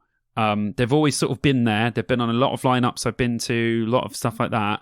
I always listen to them and I go, I'm going to give them a chance, and it never does it for me. Yeah. I always go, they're good, obviously, but again, one of those bands I can't even force myself to get into, which is a bit of a shame because I know a lot of people love this band. Yeah. They do. A lot. I can't get into them. No, but like I said, a lot of people love them. Like again, a bit like I said about Hacken, Culty, the people who like them, love them. Yeah. But yeah, I mean, I've got it just reminds me of older bands, a bit like sort of Billy Talent kind of thing. That's it. So, similar to you, I've never got into them. I've never actually listened to them before today, though. So, okay. Never tried. But yeah, it wasn't for me. Cool. That was Cancer Bats. The Bronx. The Bronx formed in 2002, releasing their self-titled debut album the following year. Over the Los Angeles-based band's 19-year career, the band has released 6 original albums as the Bronx and 3 albums under their alter ego, Mariachi El Bronx. Quite cool. Yeah, that is cool. It's a similar story with the Bronx, but I actually like quite a few Bronx songs. So again, like Cancer Bats, the Bronx people have always been telling me they're really good. They sit in that sort of stuff that you would like in that kind of post-hardcore kind of stuff, with punk elements as well. Listen to them. And I did. And now I like quite a few Bronx songs, which is good because it's taken me way too long to get into this band. I should have got into them when they released their early stuff, really. But yeah, I have been listening to them a lot more. I've stuck them on my download playlist, which I listen to quite frequently. And whenever one of their songs comes on, I'm like, yeah, this is a tune. Really good. So yeah, yes, I do kind of like the Bronx now. Yeah. It's taken me a long time to get there. It might be the same story of Cancer Bats down the line. But yes, the Bronx are very cool. And if I'm already in the arena at this point, which I think I might be, I will probably be watching Bronx. Cool. So yeah, looking forward to seeing them live. Excellent. 100 Reasons. This is a long one. The path to the first 100 Reasons album in a decade and a half may well have taken many detours for the Aldershot Quartet as lives, roles and responsibilities diverged, but ultimately their route back to one another came as something of a natural process. The creative urge seemingly never left the band. Colin Doran, Larry Hibbitt, Andy Gilmore, Andy Boo. I don't know how to say that. Boo. Bews. How would you say that? Was that B? Bews. Like news, I guess. Booze. Yeah, news. booze. Yeah. Booze. Excellent. Andy Booze. And their first session back together became less about recapturing the magic of their previous 4 studio albums or addressing unfinished business and more satisfying a growing urge to be creative together once more. They set about fanning the flame of a spark that was never truly extinguished, aiming to capture spontaneity at its rawest form, and later hone and perfect their work with the band's own Larry Hibbitt on production duties. Consequently, Glorious Sunset is a vivid, exciting, and as fresh a collection as they have ever produced. Distinctly 100 Reasons and full of fire. Oh, that one wasn't easy. It was long and not easy. Very long. Yeah, 100 Reasons. They're an interesting one because they absolutely blew up in the early 2000s. Yeah. They were really big. I liken them a lot to Hell is for Heroes, a band that I love, like a lot more than 100 Reasons, but very similar musically. Hell is for Heroes are a little bit more raw and I think a bit better. But 100 Reasons, they have that alt-rock British kind of sound, almost verging on heavier territory in parts. But I think they got a really good singer, really different, very good band. It's a bit of a shame that they kind of fell off and then obviously disappeared for a long time. And then now they're sort of back again, which is great. Very similar to Hell is for Heroes. Hell is for Heroes done really well, didn't quite do as well, then broke up and didn't make anything up until like last year. So I always sort of just have those two bands mirroring each other because they were around and at the same time and played very similar gigs. And they're both playing Trees, which is quite a big deal for a lot of people that were fans of that early 2000 British alt-rock stuff. But yeah, I really like them. I think they're really good. Apparently they're bloody brilliant live from what I've heard. So might be, if I'm staying there for the Bronx, I might possibly stay and watch 100 Reasons because I think that that would actually be really cool to see them after so long, being such a sort of well-loved band and being away and not really sort of out in the limelight for that long. But yeah, really, really good. Really like them. Yeah. I've never really listened to any of their albums or anything, but I have quite liked them. Some of the singles that I've heard. I don't know why. I just always want to liken them to All American Rejects, but I don't think they're as similar as I think. Like maybe it's the looks of the band or something. No, I don't know. All American Rejects are a bit more. They're rocky as well, alt rocky, but they're a little bit more sort of emo-y, punky than 100 Reasons are. 100 Reasons are quintessentially British alt rock more, I would say, but I can hear guitar tone similarities between them as well. So I get that. They have a little bit of emo-y funeral flavour as well with some of the sort of chuggier early 2000s emo riffs. So I get that comparison as well. Yeah. It makes sense. But I mean, I don't know if it's just because All American Rejects came around just as 100 Reasons were stopping and they sort of filled the gap that they had, maybe, like, because it's easy listening, sort of, quite softer rock, maybe. I don't know. Yeah. maybe. But yeah, I saw them actually. I saw them. They were headlining the second stage at Ozfest 2002, which was inside the big building next to the racetrack. And, nice. Yeah, I quite enjoyed it. Yeah, I went in there. It started raining during System of a Down, and getting blue hair in my hair. Inside. I had this written down, and it's happened to come up now. I was going to say it at the beginning of the show, and I was like, no, we haven't got time for that. It's a bit of a story that we don't need to go into, but it's come up, which is weird. I saw a friend of mine who came to Ozfest 2002, and he was talking about it, because I obviously said I'd do the podcast about it, download now. And he was saying, oh yeah, when we were listening to System of a Down, and we had the blue hairspray in our hair. I haven't seen that for years. I don't even know if it still exists. Canned hairspray, I love it. Does it? It must do. It must do. Yeah, because I've used it for Halloween before. Yeah, and he was like, yeah. So it definitely does. When it was raining for System of a Down, we started getting the blue hair dye in our eyes.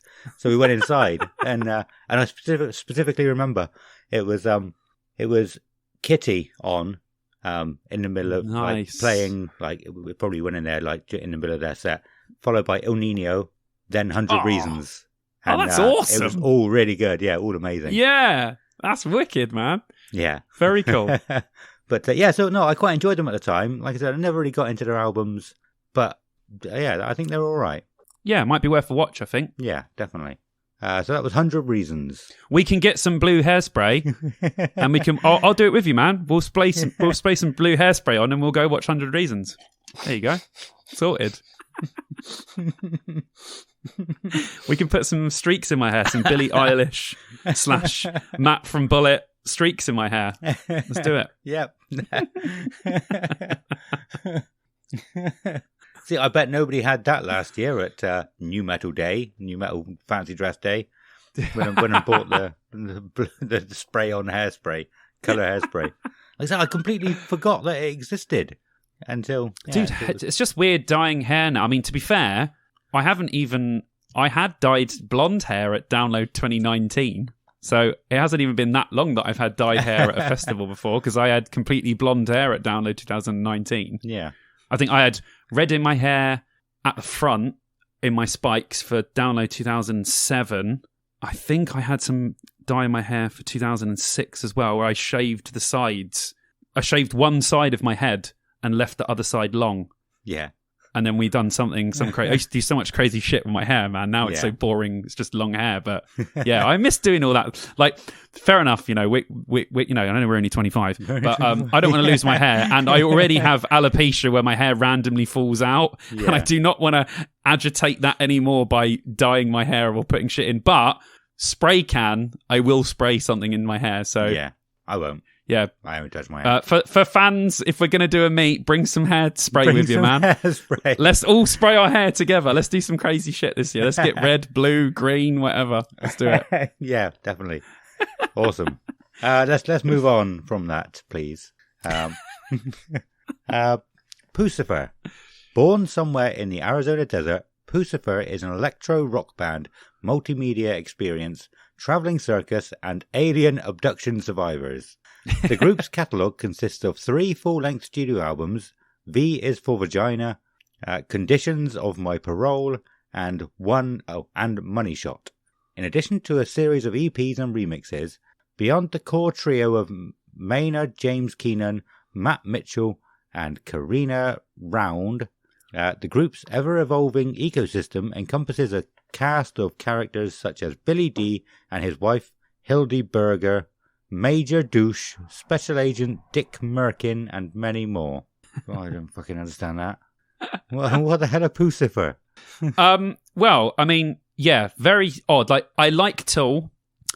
I like A Perfect Circle. I probably like A Perfect Circle more than I like Tool, but I like both. I know that Maynard James Keenan is a very interesting person who likes to make all different types of music, and Pucifer are exactly that. Very strange, electronic stuff, rocky stuff, sometimes a few heavier sort of toolish moments in there. It's like a weirder version of A Perfect Circle. Yeah, I like everything he's always involved in. It's always very proggy. It's always pushing the boundaries of whatever genre it's in. Definitely the most experimental out of his bands. For the ones I've heard, I know he's got a couple of others as well. But out of Tool, Perfect Circle, and Pucifer, they're definitely the weirdest out of them. But yeah, I like them. I think they'll be a really interesting watch live. But I think I watched one of their sets at like Vaken or someone like that. I put it on randomly on YouTube a couple of years ago, and I was like, this is weird, but really good as well. Like very different. So yeah, and I know a lot of people that are just fans of Maynard will just go and watch whatever he does anyway. He's like Mike Patton, basically. You know, Mike Patton goes and does whatever he wants, and everyone just goes and watches his bands because they're always he's singing in Italian or, you know, doing something extra. These people just, their brains run on musically a different level. They're always wanting to change stuff and do weird stuff. So yeah, I like Pucifer. I think there will be a very interesting watch. I think that they'll be really, really good live. So yeah, very, very good, and a good addition to the lineup to put some weird proggy sort of stuff in there. Yeah, definitely. Awesome. That was Pucifer. And headlining the main edition is Skindred. Skindred are a totally unique and quintessentially British band from Newport in Wales who successfully combine elements of metal, reggae, punk, rock and electronica to blistering effect. They are also seen as one of the best and most exciting and explosive live acts in the UK and have been nominated for numerous Best UK Live Act awards, as well as being voted Best UK Live Act and winning Metal Hammer's prestigious Golden God Awards. All my notes, all I've written for Skindred is Skindred. So I didn't really need to write anything. I mean, it's the typical thing. There were so many great memes, people being shared, like, you know, download, don't know what to do, they can't book a band, go and get Skindred. Yeah, you know, like, I think this might be the biggest download streak ever now. So they played 2019, the pilot, last year, and this year. Yeah. That's 4 years in a row. Yeah. I think that is the longest streak any band has had at download, playing 4 in a row. I know Sleep Token played like 2 or 3 if you count the pilot. Yeah. But I don't think anyone's done 4 in a row before, counting the pilot as a festival, obviously. So Depends. From memory, I might have to look that up, but I know. I mean, apart me and my brother were saying the other day, he goes, well, apart from Miles Kennedy, because he seems to be there in some shape or form every single year. But people used to say that about Corey Taylor. Corey Taylor, Skindred, like people were saying, is it even a download if you don't have Slipknot, Maiden, or Skindred playing? Like, you have to have one of those bands playing at least one of the years, otherwise it's not a download festival. Yeah. But all that aside, I know Skindred have played a lot and it's become a bit of a running joke. They are absolutely incredible live. They are a brilliant band that are enjoyable on almost every level, very entertaining. Benji is a great frontman. Their sound is perfectly bouncy for live music. They're great on Spotify, but they're even better live. If you've never seen Skindred before, you're a first-time downloader or someone that just hasn't watched them, honestly, go and watch Skindred. They'll be headlining the second stage. It's going to be a party. It's going to be absolutely fantastic for Skindred fans and neutrals that will just come and watch them because they've heard that Skindred are live. Like, they are absolutely fantastic. And I know it's, you know, they're playing again, but it is a huge steal for them because, yeah, it's going to be great, them headlining. I mean, taking that headline spot must be brilliant for them, you know, like Five Finger Death Punch are a huge band, but much bigger than Skindred. So for them to step up and be able to headline the stage is quite a big deal, actually. I agree with everything you said there. Skindred, I've said on the show before, I've probably seen them. They're like the second most band I've seen, band the second most amount of times. I couldn't get the wording right then, but I've seen them a lot. They're always good live. I can't listen to them on Spotify. I just can't listen to them on CD. I can't put them on to listen to. But live, they're incredible all the time. Yeah. I want to say it depends if you're counting the village bands, because I know somebody we can talk about later as well, Cunt and the Gang, or just the Cunt or whatever he's going as. I am almost certain he was there at least 3 times in the Doghouse. Okay. It could be 4 times in a row, but I'm not sure. I don't know where it will be documented either, because they don't tend to have that kind of stuff written down. But yeah. No. But yeah, just saying bands that play on the actual stages, we think it might be the longest streak. Oh, it's got to be. Has ever happened. It's got to be. 100%. Yeah. I doubt there's anybody who's done it even more than twice. But Skindred, like you said, Skindred have got it in them to be able to do that. Anybody else, I think, and people would have got fed up and annoyed. 100%. Yeah. But I think they're so entertaining and they put on such a brilliant show. It's always worth having them on the lineup, even if, Yeah, if you haven't booked them, you haven't phoned them yet, right? Well, we'll stick Skindred on it just in case, you know. Every festival in the entire world has Skindred on their lineup. They might literally, I saw them in 2019. I saw them at the Pilot. Then I saw them at Bloodstock. And then I saw them again at Download. I've seen Skindred 4 times in the last 2 or 3 years. Like, it's insane. They just keep playing festivals. And I'm going to 2000 Trees, and they're fucking playing 2000 Trees as well. Do you know, one thing I did think about when they first announced them, though? I mean, they're playing a lot, which is great.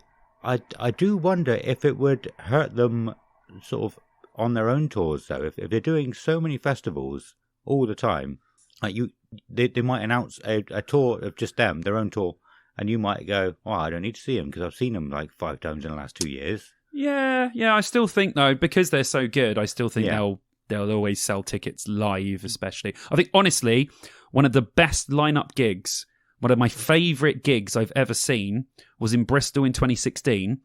It was Head PE, Crossfaith, and Skindred. Yeah, and it was absolutely incredible. Every band was amazing. That was literally one of my favourite gigs ever. Awesome. And it was Head PE, Crossfaith, and then Skindred. Yeah. It was where was that? Absolutely amazing. That was in Bristol 2016. Yeah, which venue?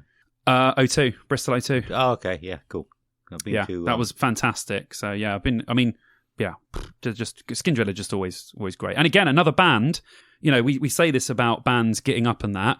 I've been watching Skindred at Download since 2006 when they played on what is now the Dogtooth stage, which is then just the 3rd or 4th stage, whatever it was. Yeah. So, you know, they've done that thing again, haven't they? They played on the main stage last year, quite high up in the day, and now they've managed to steal a headline set of the second stage. So, and it's, listen, homegrown talent as well. They are, I always feel like I'm more proud of the British bands because I feel like they belong to us. It's great that we have loads of American bands and European bands and stuff playing, but I always think that, you know, we should just love these British bands just a little bit more because we've sort of, you know, they've been a part of our music scene and they've adapted it. And I really like Skindred, and I'm actually really happy for them because they seem so nice as well that they're getting this opportunity. Awesome, yeah. So it was Skindred. Like we said, that was they're headlining the second stage. So opening the main stage is Mammoth, WVH, and you might remember I said that stands for Will Van Halen. Will Van Halen. It's Wolfgang Van Halen. How could I forget the name Wolfgang? Yeah. I was wrong with that one. First impressions last a lifetime. Wolfgang Van Halen has prepared a lifetime to make his first impression. The songwriter, vocalist, and multi-instrumentalist worked tirelessly toward the introduction of Mammoth, his self-titled 2021 debut album. Playing every instrument and singing each and every note, his music presents a personal and powerful perspective, balancing memorable hooks and tight technicality. As many times as audiences have experienced his talent alongside the likes of Tremonti, Clint Lowery, and of course Van Halen, they meet Wolf as an individual for the very first time now. That is a really good write-up as well. I really like that. Yeah, pretty good. It's like Americana rock stuff, very American-esque rock. It was okay, pretty standard. I don't think it was that spectacular or nothing different from that anyone's done before. But I could see why a lot of people at Download would like it. But I wasn't really too fussed. Okay, cool. I didn't listen to it. I don't know why. I think I had to stop at Skindred to have tea today, and then came back, forgot I hadn't finished the main stage bands, and went and did the takeover bands, and then came back to put just these write-ups in. But I didn't actually listen to them, so I haven't listened to any of these. Cool. That's all right. That was Mammoth, WVH. Ginger, Through their relentless hard work, non-stop touring and critically acclaimed chart-breaking releases, gaining over 250 million streams/views across all platforms globally, Ginger are truly one of the modern metal's hottest and most exciting bands around today. The band has become synonymous with doing things their own way and breaking every rule in the heavy metal handbook, which they made loudly clear on their hugely successful fourth studio album, Wallflowers. Yeah, I mean, good metalcore/metal band. Good singer. Really good. I've never liked them that much personally. I think people were doing the same thing but better, in my opinion. But yeah, very cool. Very nice to support them as well, because they are from the Ukraine, which I think is really cool as well. Obviously, they're having a bloody torrid time at the moment, so it would be nice for them to get some support and have loads of people watch them, because I know that they are loved by a hell of a lot of people. So yeah, very cool band. Yeah, definitely. And like I said, they were loved by a lot of people before. You know, they were starting to to sort of come up through the ranks. They just sort of blew up a little bit before before everything happened. But I couldn't believe how fast they were blowing up at the time. Yeah, I listened to them. Not my kind of thing. I think the first song I ever heard, I really liked it, and then went to check out more of their stuff and just couldn't get into it. So yeah, not for me. Fair enough. Okay. Pretty much the same as this next band, actually. Oh, sorry, that was Ginger. Hailstorm. We turn to rock and roll for affirmation, empowerment, and survival. It ushers us through the most uncertain moments and enables us to shout down anything life throws at us with a wide smirk and a middle finger raised. Rather than shrink in the face of uncertainty and darkness, Hailstorm consistently rise up rougher, stronger, and louder.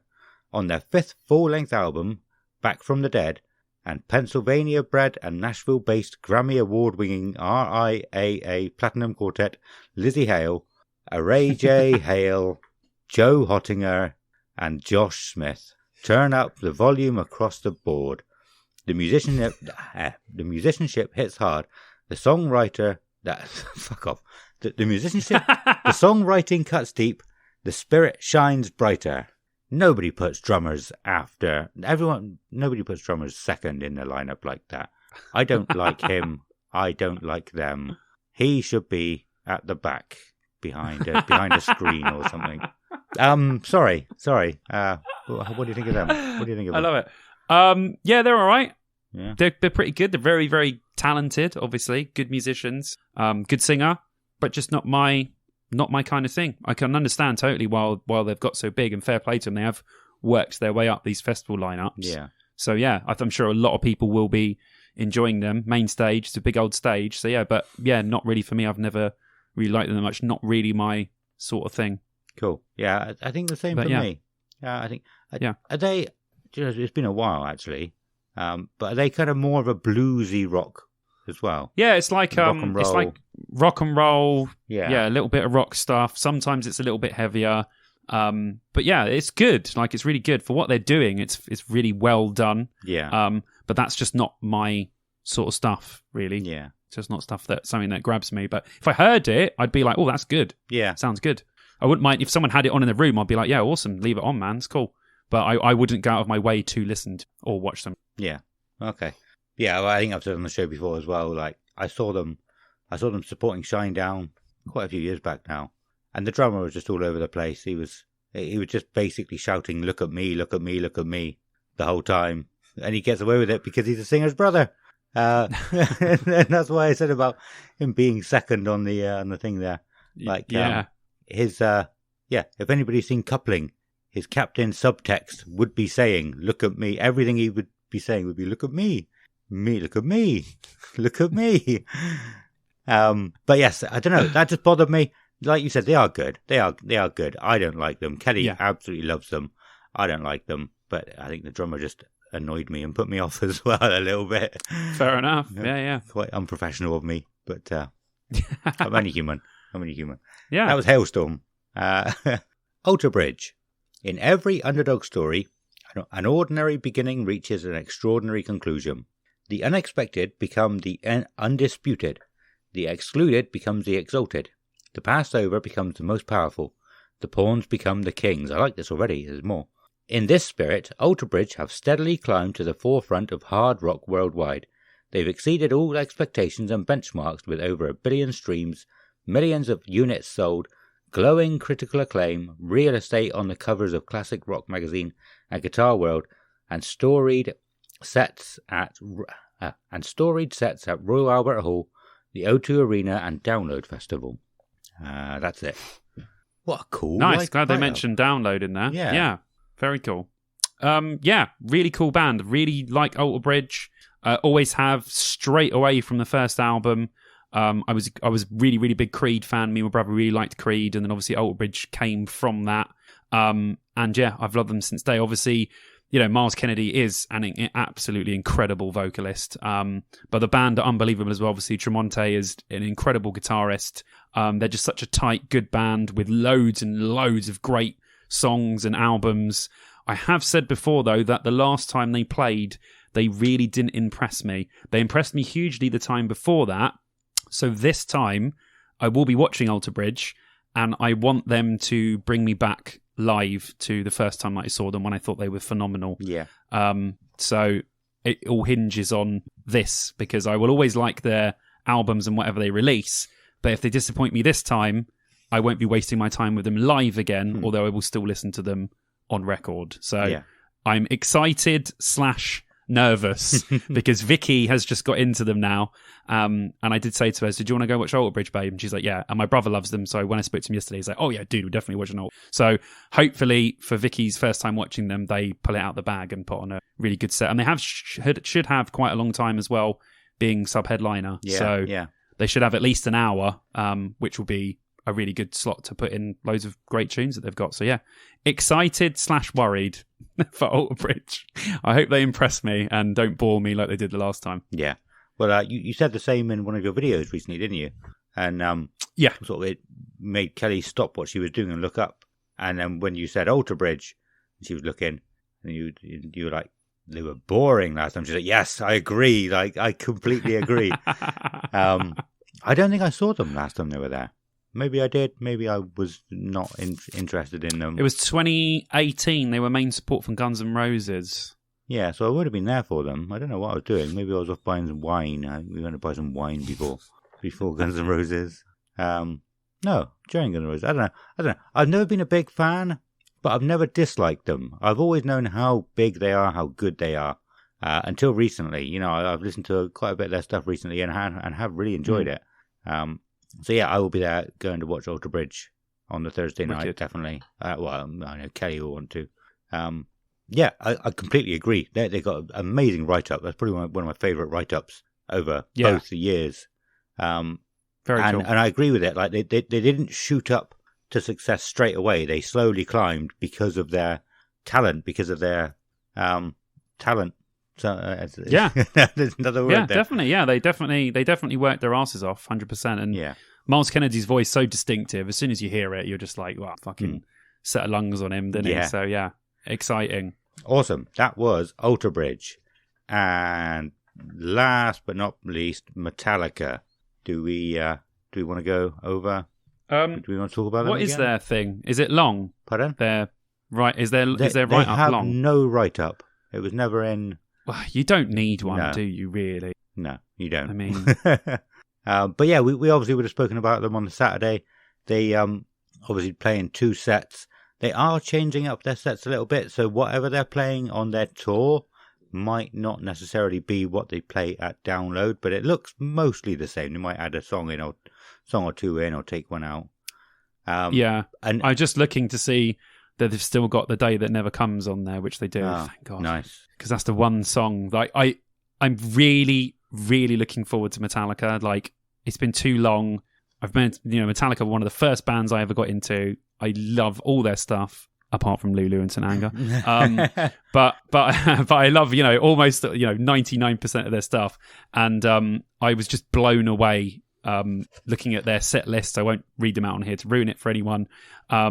But when I saw The Day That Never Comes on the set list, I was just like, God, I never thought I would get to hear that song live. And it's just a best of set. They're just literally playing 2 best of sets, and they've handpicked everything from pretty much every single album and just thrown it all on. So I am, especially that first set, seeing Metallica on that Thursday is going to be something really special. So yeah, I cannot wait to see Metallica. It's going to be incredible. Awesome. Yeah. So we've changed around. We have switched a couple of times, but when they first announced Metallica headlining twice, we were both a bit like, I don't know. And after a while, I thought, you know what, I might see them both times. They're quite good. And you were saying, no, I've definitely only seen them once. And now they've announced, we've been able to see the songs they're doing. I've gone more to like do you know what, I don't need to see them twice. And I'm definitely seeing them both nights. Yeah. So we've gone the opposite way. Switched. But so I'll probably be seeing them on the Thursday. It looks better for me. And I'm probably going to be going to find a pub to watch the Champions League final on the Saturday. For anybody who doesn't know or anybody who's new, my girlfriend is a Man City fan. She has been for all her life, over 30 years. Never thought she'd ever see him this high or doing as well as they are. So she was like, yes, I am not missing the Champions League final. And I'll probably go with her. I don't want to be going out into the random places on her own anyway. Yeah. But I'd enjoy it. I'm not that bothered about Metallica. So if anybody's listening who is going to see the football as well, let us know. Send us a message or let me know on the Discord. Because it'll be good to to sort of join a group of people all sort of leaving at the same time. So that'd be good. But yeah, Metallica, back to Metallica. Sorry, I wasn't expecting to go off that much about that, but I was planning on saying it at some point. So that is as good a time as any. Yep. I do like Metallica, nowhere near as much as you. I don't think I need to see him twice this time. So just the once, just the Thursday. And that's everybody playing on the Thursday. So, shall we got the map to talk about, and we've got the District X. I'll go over the District X really quickly if you want, and then we can delve into the map. Sure. Yeah, cool. Go for it, bro. Okay, so District X, they download have, we got the bands to do. I've just scrolled down and was like, they got the bands. We do that really quickly as well. District X, they've got various DJ sets from, so they got Alex Holcomb, The Blackout, Nova Twins, On Wednesdays We Wear Black, Daniel P. Carter, Wargasm, Zoe London, some of the bigger names. They've got quite a few other people doing DJ sets. That's across a few of the days, so you'll have to sort of find online. I don't think they actually have it on, they must have it on their website, but they posted all the posters to all their social media places, so you can go and find out who's playing on what day. It's got both that was on both stages as well. So you've got two stages. You've got the side splitter stage, which is mostly for comedy stuff, and the podcast will be on there. And the dog house stage, I almost said Dogtooth, which a lot, So all of those DJ sets are going to be across both of them, I believe. You've got club nights from loads of different people, punk, power metal, new metal, girl power, all different types of music on club nights as well. I'm not going to go into which ones are doing what, just too much information. You can find it quite easily. You've got the side splitter stage, you've got the comedy store on there, drag emo karaoke. I wish I'd looked into that. I haven't yet, but that sounds like it could be interesting. I've heard, do you know if they're bringing back, so we were at a barbecue yesterday and they were talking about silent discos. Have you seen about if they're bringing that back? I don't know. I think I've heard that they want to, but it's not confirmed yet, but I'm not sure. You never know. By the time we get there, it might be on, yeah. But yeah, so cool. Drag emo karaoke. There's podcasts, live podcasts are there. We are not. Again, when you weren't too sure that actually worked last time. Yeah, I've heard, I saw a lot of people complaining. I kind of enjoyed it. I quite enjoyed it. I'm very much into my podcast, so like you would expect me to be doing a podcast.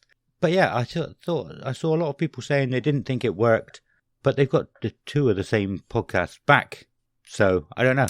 It's probably just to fill up the day. They just need stuff that needs to go on, so they thought they would try podcast again. Obviously, there's going to be a lot more people, as you know. Download was pretty dead last year, so yeah, that's true. It'll be a bit busier this year. So I'm guessing they're going to give that one more chance to see if it works with more people. Maybe, like we said last time, from just the overall sound of it, I don't think podcasts would work with a crowd that are not necessarily going to be reactive to that. Yeah. Or the same way, you tend to listen to podcasts by yourself or when you're doing something, not just standing there with a crowd of people listening to a podcast. Yeah. So for me, it doesn't work, but that remains to be seen because I haven't watched one live. So Okay. yeah. So I went down to watch them. But yeah, they like I said, they haven't asked us. They've got Sappening back. They've got on Wednesdays we wear black back, and they've got Life in the Stocks with Matt Stocks. I don't really know his stuff. Do you know much? I don't even know who Matt Stocks is, but I think he's quite big in the rock and metal genre. But I mean, he must be. He said he's not been. So a statement that he put out, which I found interesting, was he was like, I've not even been part of like the Download team. I've not worked it for 10 years, and I've not even been to Download for the last 5 years. Wow. Okay. I've been a Download in the last couple of years, and you have. Why are you not a guest on here? Yeah, I don't know. We've said before, I don't know what we would do if we were asked to do it live. It would be difficult. I have actually thought about it and what kind of thing we could do. Relies on a lot of things. If they You change it though. Like I would do it sort of more like a stand-up routine where we would have things that we're going to discuss, points to reach, kind of like doing I've got to do the best man speech on Friday. I've got notes which I will ad-lib from, but I know what beats and what points I want to hit. So we'd do it differently to what it is now. It wouldn't just be me and you having a conversation. It would in little bits, but it would be us more telling the crowd stuff and doing bits for them to react to rather than me and you just having a conversation. So if we were to do it live, we would have to change it slightly. And I'd want to do a bit of like, I don't know what we've been talking about this. It seems a bit big-headed, but we've got to it now. So, but yeah, I would want to do like a history of Download. So what you said earlier about the museum, I'd want to, I thought as soon as we get an email, if we do, my first email back would be, okay, do you have a map of every single Download that we can have? So we can have them on stage and we'll put them on like a presentation. And like an in-depth nerd presentation. And we go through it. Oh yeah, so remember this year we had this year had this and this. I think it'd be cool. Yeah. It wouldn't be the podcast it is at the moment, but it would be something different that would work live. Definitely. Yeah, I'd be so up for doing that, 100%. Awesome. I think I work best under pressure, so I feel like I'd be in my element. Yeah, awesome. But alas, they haven't asked us. They've asked somebody who doesn't care about Download. He's not even been for the last 5 years. Anyway, sorry. That's enough of me throwing my toys out of the pram a little bit metaphorically. No, I don't know. I'm not expecting them to ask us. We're not going long. We haven't been going long enough. I don't know if I'd enjoy doing it because I would shit to myself. But it's a nice thought. It's a nice thought. What's the word? It's a nice daydream. Yeah. To think about. Would be difficult to do. Yeah, definitely. But if we had to, we could probably put on something pretty cool. We would never say no, we're not going to do it because we'd shit ourselves. No, yeah. We would say yes, and we'll be better than everybody else. 100%. Yeah, awesome. As long as I can have Simon Bond with me this time, please. Excellent. Anyway, that's Oh, another thing, massive thing. They got rock kids every day, so it's just like a little disco kind of thing for kids. I bet that'll be fucking cool. Every single day they got that. Nice. And, I should mention as well the podcast that they've got on. Last year they were in on the Wednesday in the afternoon, about 6-7ish. I think they're all on in the mornings now, so they're on the Friday, Saturday, and Sunday on the, like I said, the side split stage. So I think they've probably got them on either before any of the bands start or sort of early in the morning, 11, 12ish. So you can catch them on the way to the arena. But yeah, I'm sure they'll announce all times for that. They haven't at the moment. So shall we really quickly go over the takeover bands? Yes. Yeah, cool. Okay. So yeah, there is a takeover. It's the boardy takeover. The people on the message boards basically get a slot at on the dog house. I was going to say dog tooth again. Then on the dog house stage, they put basically a competition out, and you've got to send your stuff in, a live recording of you, and they pick 5 bands. I mean, I think they had a short list of 23 bands this year, so they managed to shorten it down to 23, and then locked themselves in a room for like a weekend and hashed it out to work out which 5 of those went through, which sounds quite cool. I would love that. That sounds really cool. Very but cool. They would all be Swedish melodic death metal bands that I would vote for. You'd know what bands you put on, 100%. Yeah. So yeah, they got 5 bands on. They start at 2 in the afternoon on the Wednesday. So if you want to get there for these, you better get in quickly and set your tent up and start drinking. Get down to the District X and start drinking. Just watch some of these bands. Some of them sound really good, don't they? They do. Really good. Yeah. First up is Andromedus. Forged in the depths of the Southwest in 2018, Andromedus are an exciting blend of modern electronic elements and punishing riffs. Okay, cool. So I wrote a few things down for some of these. We sort of went through it together to check my work and and I had to explain my workings out for some of these. He got pretty much a B plus because he got 99% of everything spot on.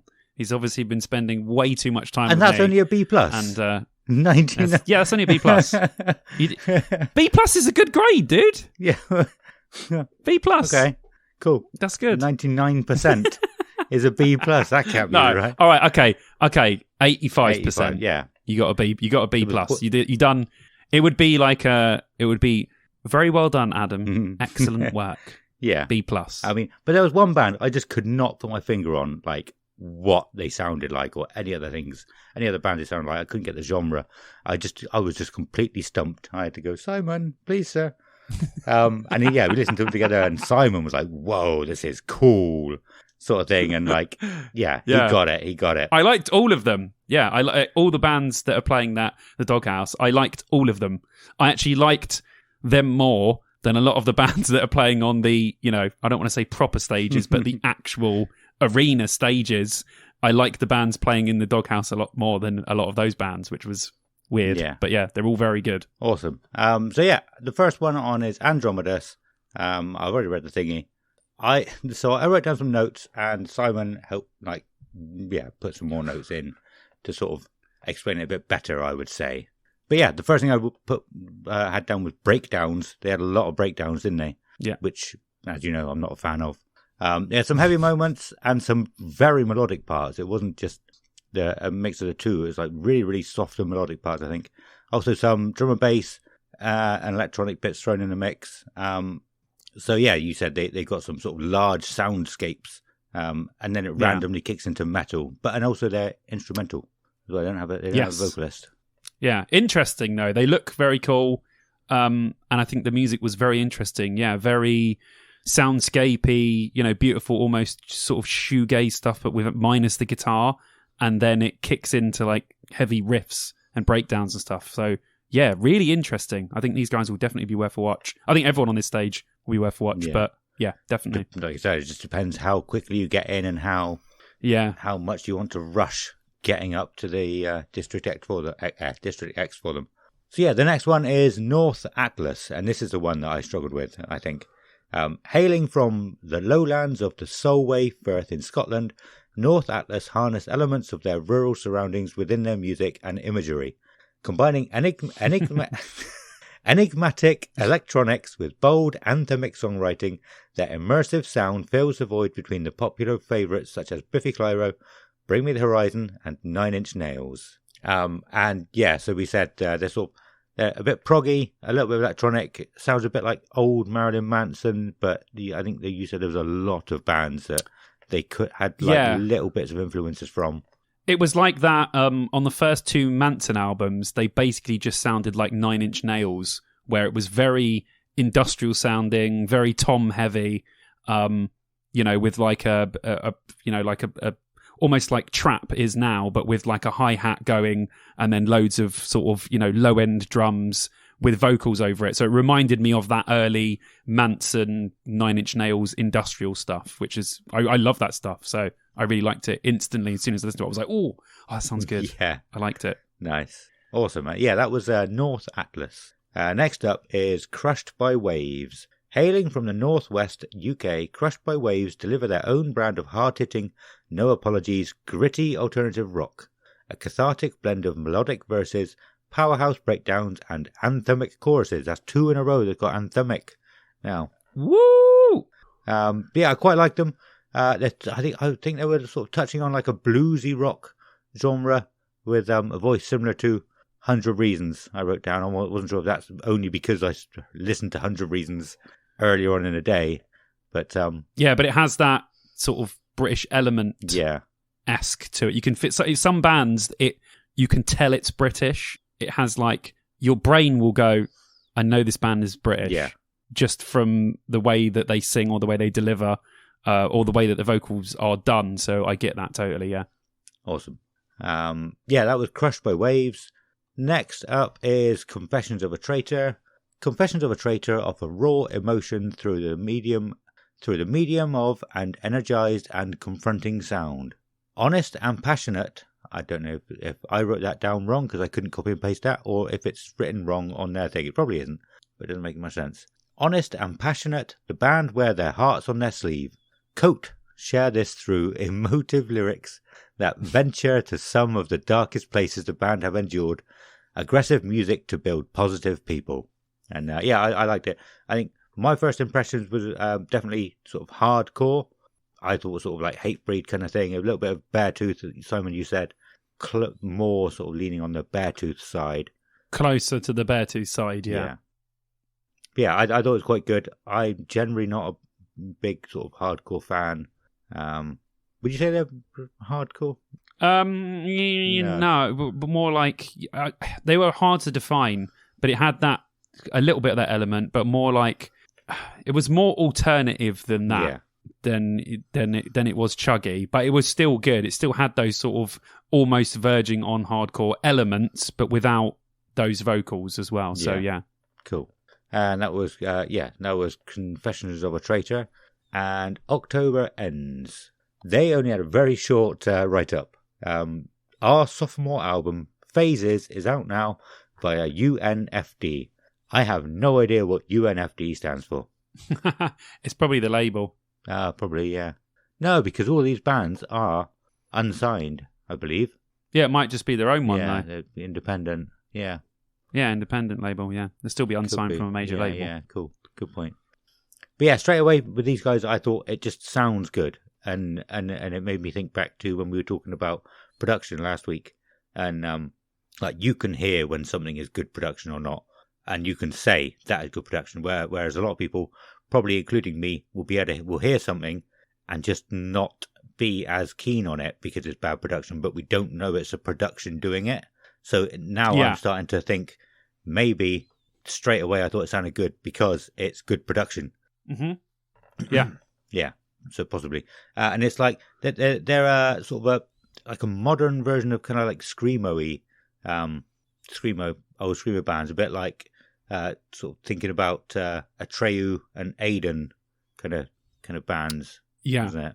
Yeah, really good. I liked it. I liked it. Yeah, I'll probably end up. It's probably end up getting down for them.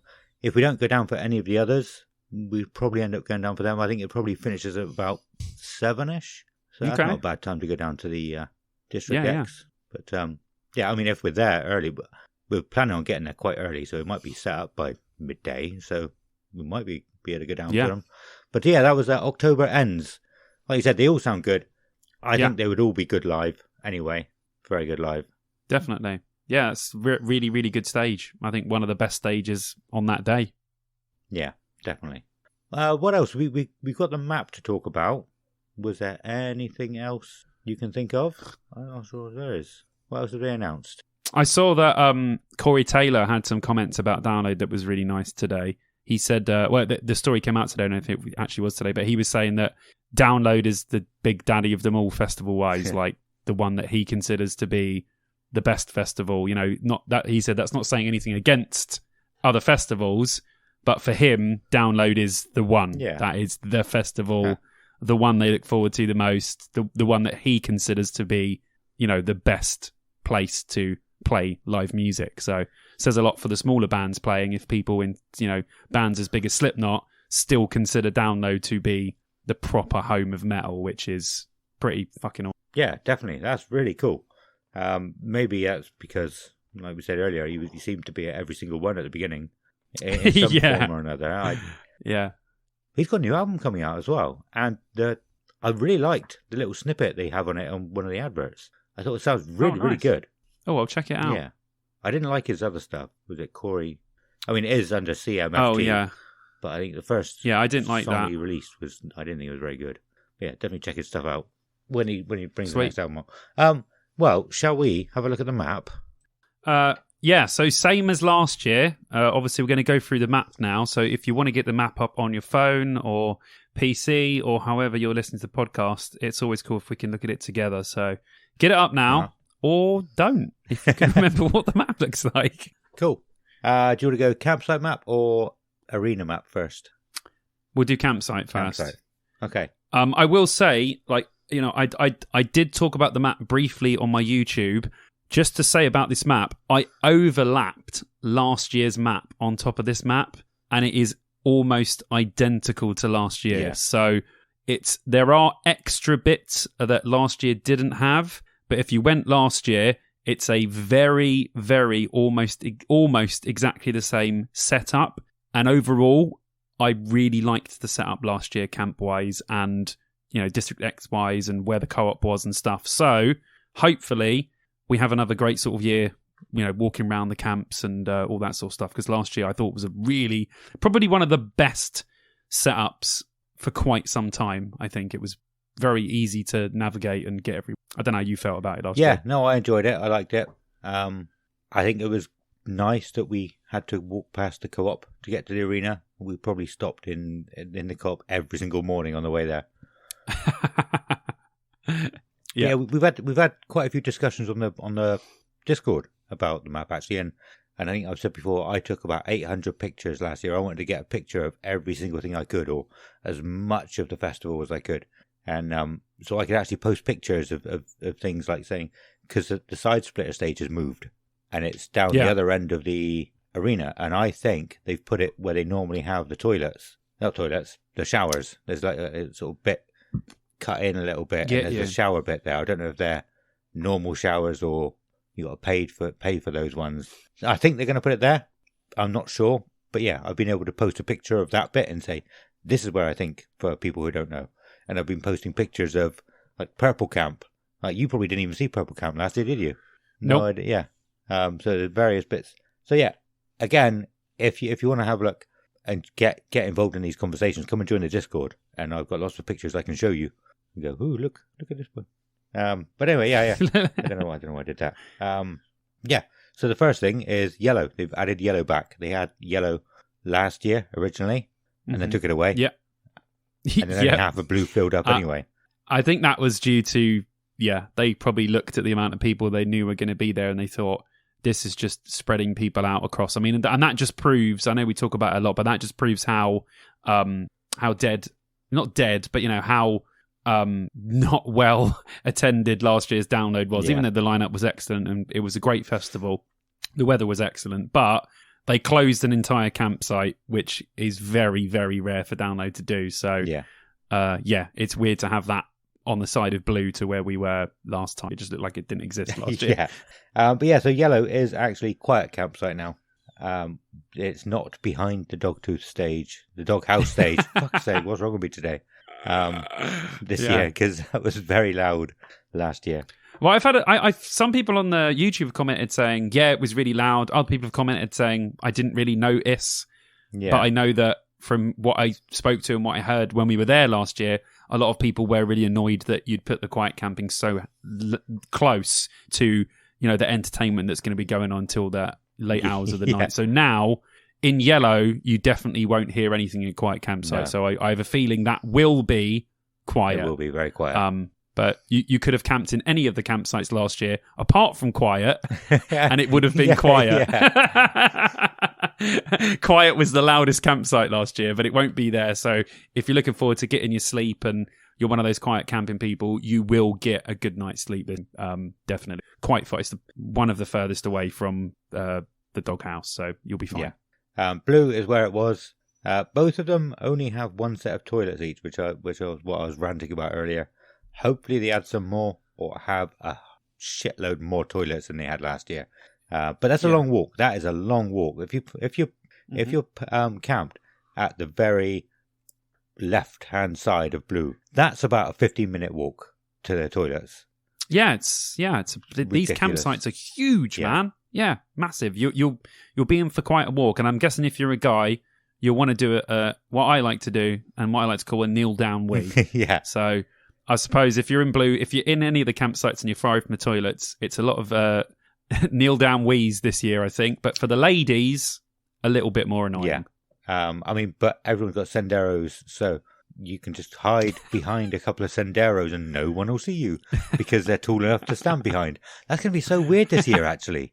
Normally you can see for miles. True. You can see the tops of all the tents, but this year it's going to be weird because there'll be so many Sendero 4s and they're all higher than most people. It's going to be like a weird optical illusion. It's going to look like grass, but it's not. It's just Sendero 4s. It's going to be interesting. It's going to make it even weirder.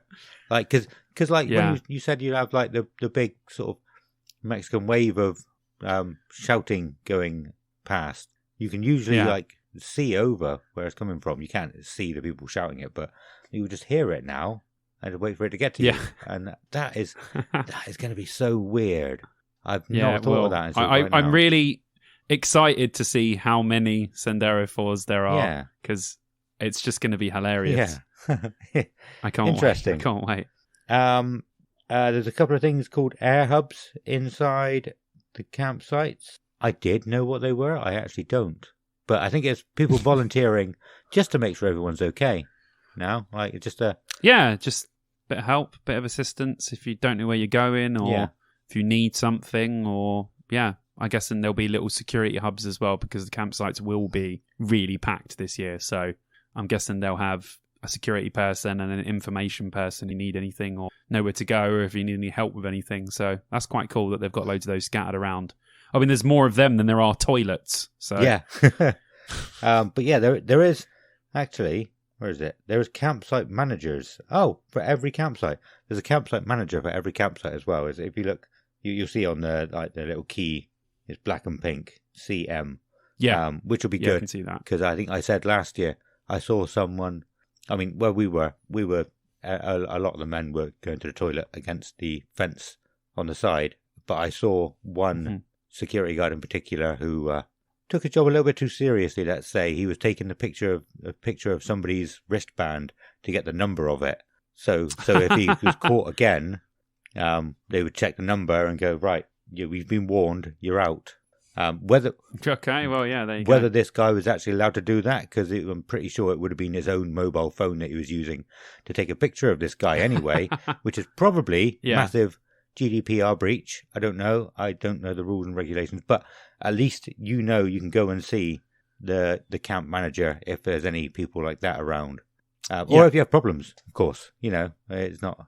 If it's saying it'd be good. And obviously, this is going to be every single campsite is going to be packed full to the rafters with people. Yeah. It's a sellout. It's going to be very busy. It's going to be very difficult to save space for people. If you don't get in at the same time, it's very unlikely you'll be camping with people that you know. I think our group is going to be a lot more split up, unfortunately, than it was last time. So that's annoying. But you just got to bear in mind there are, a lot of people going to this festival. Yeah. So I think it's good that they have these campsite managers and hopefully some more security to sort of just help everyone out and make sure it's all fair for everyone. Yeah, definitely.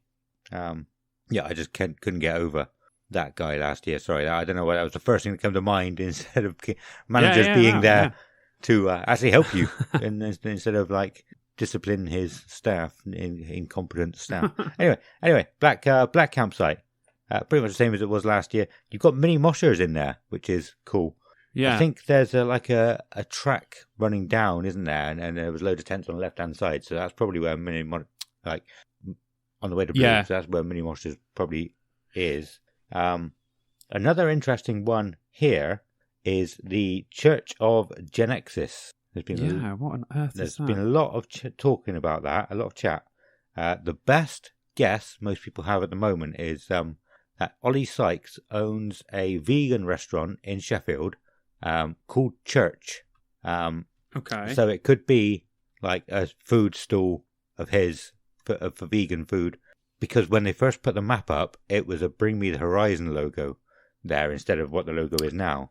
Ah, okay. That might be it then, yeah. So it's probably our best guess at the moment is it's a vegan stall owned by Ollie Sykes. Yeah, cool. Not a lot too important there. Like we said about the District X has changed names. There's going to be a lot more stalls this year, a lot more sort of clothing and the £5 stalls and the hat stalls and everything, because they've moved a lot of it out of the arena and into the village, which I think is going to use up a lot of the dead space.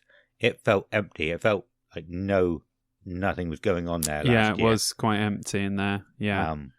So hopefully that'll help it a lot, because you had just a long walk from. Maybe if you came in from the other end, it would have felt a bit better. But from our end, a long walk up through pretty much nothing to get to the doghouse. Yeah. So I think that'd be interesting to see if that packs it out a bit more and it seems a bit more closed in, which would be good. A bit busier. Because I've said, like, back when it was on grass before, and you had just a random group of people running around doing a human net and catching you in their human net. And it was awesome. Like, just random fun things like that. There was nothing like that last year. So hopefully it's back to being a fun download again. But like we said earlier, the side splitter stage has moved. Before, they were pretty much opposite each other with a row of containers in the middle. They've actually moved it down the other end now. Again, probably to get a flow of people moving to and from. I'm kind of a bit upset that the doghouse is back indoors. So am I. I am too, yeah. Because, I really, really liked the setup last year. And I understand that if it's bad weather, that's not a very good setup. And I get that. It's a British festival. But I liked it more. I kind of, when the doghouse is indoors, I go there one night and then I don't want to go back again. Whereas last year, I kind of wanted to go more than one night, wanted to go almost every night because it seemed like so much fun. And you had like the bars in there and I don't know, it just was better. And the doghouse now is just again going to smell like vomit and, just it's not going to be very nice in there. I'm not looking forward to the doghouse this year as much now it's inside. I know a lot of people have the opposite of that, but I really liked it last year, but oh well, we'll get on with it and I'm sure I'll have fun in there. But really liked last year's setup, so bit of a shame it's not the same. You're right. A lot of people are happy that it's underneath a shelter, underneath a roof again. But I preferred it. You could stand at the back. And like I said, I don't dance. Most of the people who used to go to the doghouse when it was back again, when it was on grass, when it was in the tent, majority of the people there were dancing to the music. I didn't want to go in and dance and then stand there listening to music, and I can't talk to friends because it's too loud. Like, at least with last year, you could stand at the back at a bench with your friends around you, chatting. But you can't do that. And then go and dance if you wanted to dance. I don't ever want to dance. Unless I remember we were standing in a circle last year and you were having such a laugh. I remember you were just cracking up everyone. And it was my brother when he was saying, I'm going to call mum. Stop calling mum, because I'd had a Red Bull. And I was like rocking out and like singing Metallica and like dancing. And you were just cracking up at me like, what is this fool doing? I don't remember that. I do not remember that. That was like height of the evening. I think we were very, very drunk by this point. Drunk. Yes. Like I said, other than that, I'll talk about it now. You've got the co-op. You've got the co-op click and collect. I think whatever it is it on here actually? Yeah, click and collect. Excellent. So you can order it beforehand. I think I heard that it goes live on the 2nd. So you can order whatever you want and it'll be ready there to pick up. Oh, amazing. You don't actually have to go into the store, which is awesome. Next to that, I believe, I haven't actually looked. Next to that is the merch megastore, which... Nice. That is a massive area, actually. I've not actually looked at that. Yeah, I mean, the co-op's big, but the area for that looks huge. So I think that will be massive, which is cool. Yeah. And I think so before, you could actually get round the bottom. The way we would go last year, at the bottom of the map, past where we got our wristbands, to go to the arena. It looks like you can't go that way this year. Maybe they've used that whole area where Fat Frank's was last year for the megastore. Maybe they've blocked it off completely to put the megastore there, and you have to go out and round through District X. That might help vendors sell some more stuff, get more footfall through there. Maybe Definitely. that's why they've done it. There's loads of showers and toilets and everything. There's loads and loads of toilets up at the village. So if there's a big queue at your campsite, go up to the village. You were doing that last year, weren't you? That's what I was doing last year. I was literally, there was too many queues at Blue, so it only took me about 5 minutes to walk through Black campsite, because not that big. Yeah. So I was literally I was walking past ours through Black to around near the market stalls. I just went in there, went to the toilet, and came out. The queues were basically nothing. So that's recommended to people who are in Blue or Yellow. Yeah. Yellow's probably a bit further. But if you're in Blue and there's nothing going on in Blue, if there's not that many toilets, just walk to near District X or the side splitter stage. Just use those. Yeah. Seems to be a lot less people. So, yeah, there's just a tip to everyone out there. Worked for me last year. Awesome. You got Refresh Retreat up that way as well. So if you paid for that, that's just off of the village. I never went up that way last year, but I might this year because I've got a press pass, and press pass camping is up that way. Yeah, you can get in, mate. Yeah. Simon didn't. I'll save that now. I'll save that for Wednesday morning one. I'm actually going to walk around that to see who's there, because it'll be like 100%. Like Anti-Saint said, they're allowed to camp in that, so I'm going to see what bands are in there. I expect you'll have like people like Kerrang and Metal Hammer camping in there. 100%. That'd be interesting. Going up to the village, you got the doghouse. Everything is pretty much as per usual. You're going to have loads and loads of food stalls, loads and loads of vendors, like shopping stalls along there as well now. That's going to be so cool. At the top, you have eco camping and green camp. Eco camp, we spoke about eco camping during RIP, didn't we, briefly? We did, yeah. Most people who are going eco camp will know what it is. Green campsite is at the top, and then into purple campsite. Nothing too different there. They've actually added red and orange as well. It's such a massive site this year. I walked around it last year, taking those pictures, like I said, and it felt big then. If you're adding yellow and red, massive this year. But again, these are going to be the most. If you're coming in from the east or north car parks, you will most likely find yourself going into orange, red, or purple. Purple looks like the big boy, but they'll probably funnel you into red or orange as soon as you get in from those car parks. So a lot of people coming from the north and east, you'll probably end up finding yourself going into purple, red, or orange, closest ones to you. But yeah, they'll be huge. Weirdly, orange is split into two, and it has Camping Plus in the middle. So there is an orange camp, but it's split into two. So yeah, remember which side you've parked your tent. Yeah, because you might walk into orange and go, well, this is orange, but you'll have to come out of that side of orange, walk past Camping Plus, and to go to the other side of orange. So, yeah, bit of a weird one there. Yeah, don't really understand that.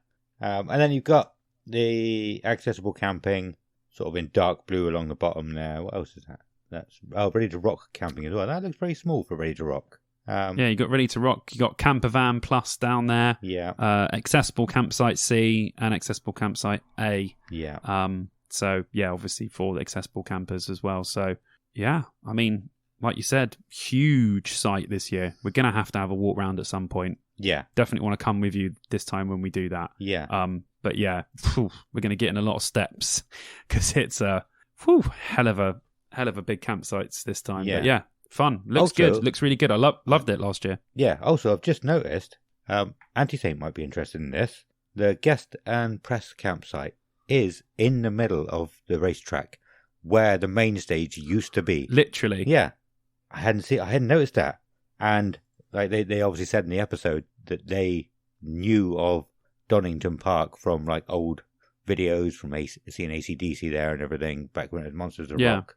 So, and they said specifically, I know it's not in the same place as it used to be, but it's the same area. Well, if you camp, you'll be camping where the main stage used to be. Yeah, if you camp in there, literally. Talk about hallowed ground. Yeah. You're literally camping if you're in the guest press campsite, pretty much where the main stage used to be. Yeah. Like that is awesome. That's man. Amazing. I did not see that before. I think that's pretty much everything there. Is there anything else new? Let's go through the key really quickly. I don't actually know what there's like a chaplaincy. Oh no, it's in the other place, in the arena. Yeah, you got first aid, lone wolf camping. We didn't say about that's in black, which I assume is Camp Loner. They've Camp Loner, rebranded that. Rebranded. Now. Everything else is pretty much standard. Yeah, what you'd expect, really. Yeah, there's wheelchair charging, drinking water. The first map they released, there was no drinking water in yellow, none in black, none in blue. But they had it in other places, so I was like, have they really skimped on the water? Like, it's not like they forgot to put the water points in completely, but they just... Weird. They must have just accidentally left it off the poster. Yeah, but they took it down and then redid it with the water bits on. But yeah. That's cool. No, it looks good. Yeah, like I said before, last year was really cool, really great setup. So again, it's bigger, but it was really nicely laid out last time. So, but just again, it was your first festival. Prepare to do some walking. Yeah. Because it's a hell of a big place and it's download. You're going to have to walk. So those steps, even if you don't want to, you'll be getting them in. Yeah. There's no two ways about it. So prepare yourself now. Wear some comfortable shoes if you don't have to wear your wellies. Don't be wearing no flat foot Converse because your feet will be killing you after about 20 minutes. Yeah. Wear some comfortable shoes if you don't have to wear wellies and it's not wet. Because, yeah, hella lot of walking. Yeah, loads. I've just noticed I don't have RIP on these. No, there's a separate poster for RIP. Yeah. Separate one for RIP. But RIP, again... You know, we won't go into it too much, but I overlapped the maps. It's changed sizes a little bit. It's a little bit bigger in places, but essentially, it's pretty much the exact same RIP layout that we had last year. So again, if you enjoyed it, it'll be very similar. Probably bigger because RIP just seems to be getting more and more popular. So expect to be a lot busier, but yeah, still looks really cool. Yeah, cool. And then the main arena, it hasn't changed much at all, has it? Really? You've got... No. I think the Dogtooth stage has moved a little bit. Yeah, slightly, but it's in the same sort of area that it kind of always is on the right as you walk in, yeah. There's a lot of... I've seen people asking, delay towers. I was curious of what they were as well. I assume that's basically the pylons of extra speakers they have, yeah? Yeah, so it basically if you're standing at the back, you won't be hearing it any different than you are at the front, basically. So but they did the complete opposite of Slam Dunk, basically. They didn't have anywhere near as this many last year, did they? A lot of people have commented. I mean, they still have some, but you know, before they hadn't marked them out on the map before. I think that's why people are quite jarred by it. Is that they're showing them on the map now. I don't think they showed them on the map last time, so it's jarring to people. But I don't think there are that many more than they would normally have anyway. Yeah, probably you just don't notice that they have them there. But they are expecting big crowds. They've shifted loads of stuff over on stage right to make more space because they know that obviously it's a sellout. So you've got a little bit more on stage left, but they've really emptied out stage right. They've moved the wheel behind the crowd rather than to the side of it to obviously make room for the extra people because they know that it's a sellout. So they've moved the main area around a little bit, so that might be a little bit different. But yeah, stage right is way bigger than it was last time, definitely. I can't see anything else. You've got, so stage left, you've got a lot of food vendors, which there always was. That's quite a nice place to go around there, isn't it, to look at all the food? Oh, it's awesome. I love that little bit. I love that little walk through, when you walk through from the main stage down to the avalanche stage. I love that walk. Yeah. It's so cool. It's a nice open area. They've got that tap house bar there. They've got all the benches and like the little, like covered parts that they put there. Yeah. I love that bit of the festival. It's awesome. Yeah. Really, really nice walk to the avalanche stage. Very cool. Definitely. And I quite like the vendor stalls at the top opposite the Opus stage, opposite the second stage. Yes. You usually got quite a lot of T-shirts in there. There are quite a few other bits. But I think I managed to find my Deadlock T-shirt in one of those. There was always one that had like loads of really obscure like Scandinavian bands on it, or Deadlock or German. But loads of weird bands that you wouldn't see over here. And so I always try and go and look through all. Oh, we're going to have to go and have a look in there, mate. Yeah. We're going to have to go and have a look in there, 100%. Yeah, because I was sitting in Discord recently. I actually wanted to try and get a load of T-shirts for this year, but I left it too late, and none of it, you can't get any of them in England. They're all from Sweden or Denmark or Norway or whatever. Well, go have a look, mate. Yeah. You might be able to find some little gems in there. I want a Ronnie t-shirt. They're Danish. Oh, but you ain't going to find them anywhere. I might just you never know, man. You never know. Over. It's almost 10 years since the last album. We got to get onto them and say, wait, where's this album? Oh my God, we've spoken about that band so much. They should be giving us, when they play a gig, it should be free tickets, free albums, and free t-shirts. Yeah, definitely. We should be getting it all. I've never mentioned a band more than anything in my entire life than Raunchy. No, awesome. But yeah, I don't think there's much else to report on the arena side of things. No, looks good. It was a good. It's a good setup they got there. It's not as legendary as when it was in centre field of the racetrack, but I do think that it's an incredible layout for stages and works really, really well. Yeah. So again, it will just be good to get through. It will be super busy, and if you were there last year and you were running between stages, it will take you a lot longer to get places this time. So just bear that in mind when you're in there. It's going to be super busy. You're going to have to queue for food, for drinks, to get to things. You're going to have to work your way through the crowd. A hell of a lot of people to get to close if you want to be for any band. So just prepare yourself. You know, you're going to have to work hard to get to the front or, you know, decent places for any of these stages this year. So just bear that in mind when you go in there. Yeah, nice. That's well put. I didn't even think about the fact that we were doing the map. I hadn't studied it in preparation, but yeah, really well put there, I think. It just slipped my mind. Don't know why. Is there anything else we need to cover? There's probably loads more we need to cover, but nothing that comes to mind at the moment. Not really. I mean, there's so much there, so much information for people already. Parking, car park passes. We've had one. We've got two coming altogether. Mm-hmm. Your YouTube video made me laugh when you corrected yourself, but you were giving out the wrong information again. I chuckled and said to Kelly about it when we were watching. Because so at first, the car park passes say if you're general camping, you need to go to north or east, and it says other things for the other camps. But Simon hadn't seen that, so in one of his YouTube videos, he said, "We're just going to go west and go in blue," and then corrected himself in the next video, saying, "Oh yeah, we can't actually go to west or blue, so we'll be going to the right. And if you're general, you have to go to east or north." But since then, before that video, information came out that you can go to west if you're in general camping. So when he said it, I was like, "Oh yeah, no." Well, they didn't. They didn't say that they're recommendations. Yeah, no, not strict instructions. Yeah. So. Everyone was extremely confused for days. Yeah. They were not very clear about, you know, someone would have looked at the parking ticket and gone, "Oh, well, I can only go to these things." I did. Yeah, I did. And then, yeah, that's what I thought. And then I was like, "Oh, I'm going to go west." And then someone said, "No, but you can't." And then I looked at the thing and I thought, "Oh shit, you can't." Yeah. And then someone else said, "No, we've had messages from down and saying those are just recommendations." And then I was like, "Oh my God, so 3 different things in the space of like a day had happened." But it's just the fact that you specifically trying to correct yourself from getting something wrong, but it was actually you were correct in the first place. You just didn't know it. It was. I wasn't laughing at you. It was just a little chuckle. It was like, "Oh no, you can laugh at me. It's easily fine. Done. Like anybody could have done that." But yeah, so what we were just saying, they will have wristbands for every type of camping at all of the car parks. Possibly not RIP. I think they've got their own entrance, but all the other campings, they got eco, obviously general camping, camping plus. Everything else, loaner. I don't know if you paid extra for loaner or different for loaner. But yeah, they have the wristbands for all of those in all of the car parks, all of the entrances. So you can go to whichever one you want. What it says on the car park pass is a recommendation, like Simon says.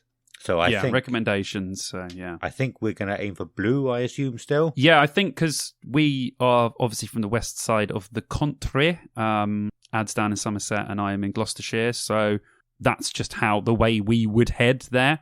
Obviously, I do think if you're coming from the north or from the east, it is probably better to go to those car parks, because if you want to camp in blue, you're going to have to drive all the way around to West Car Park, which might take you a while because it's going to be very queuey.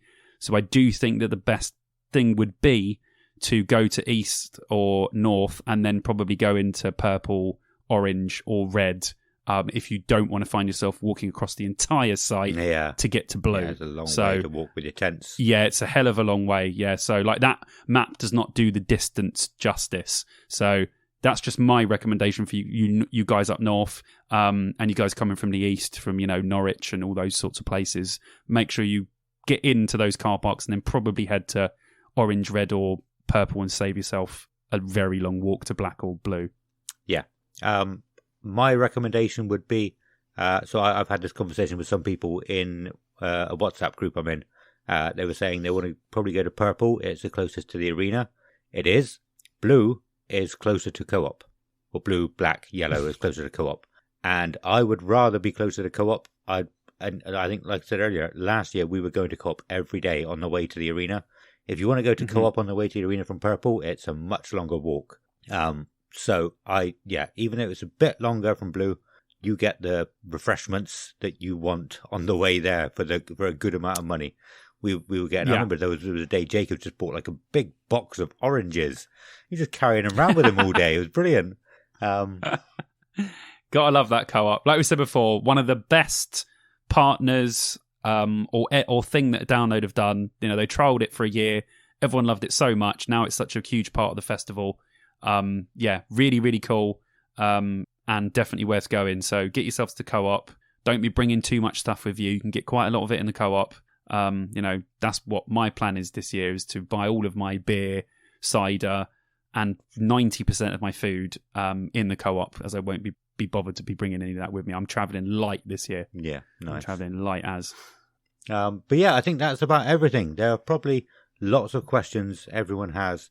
One other big thing is you have to put your ticket into like your Google Wallet or Apple Wallet, and then it is available offline as well. That's something I didn't even know you could do before last year. But yeah, you have your... Oh, we were doing that.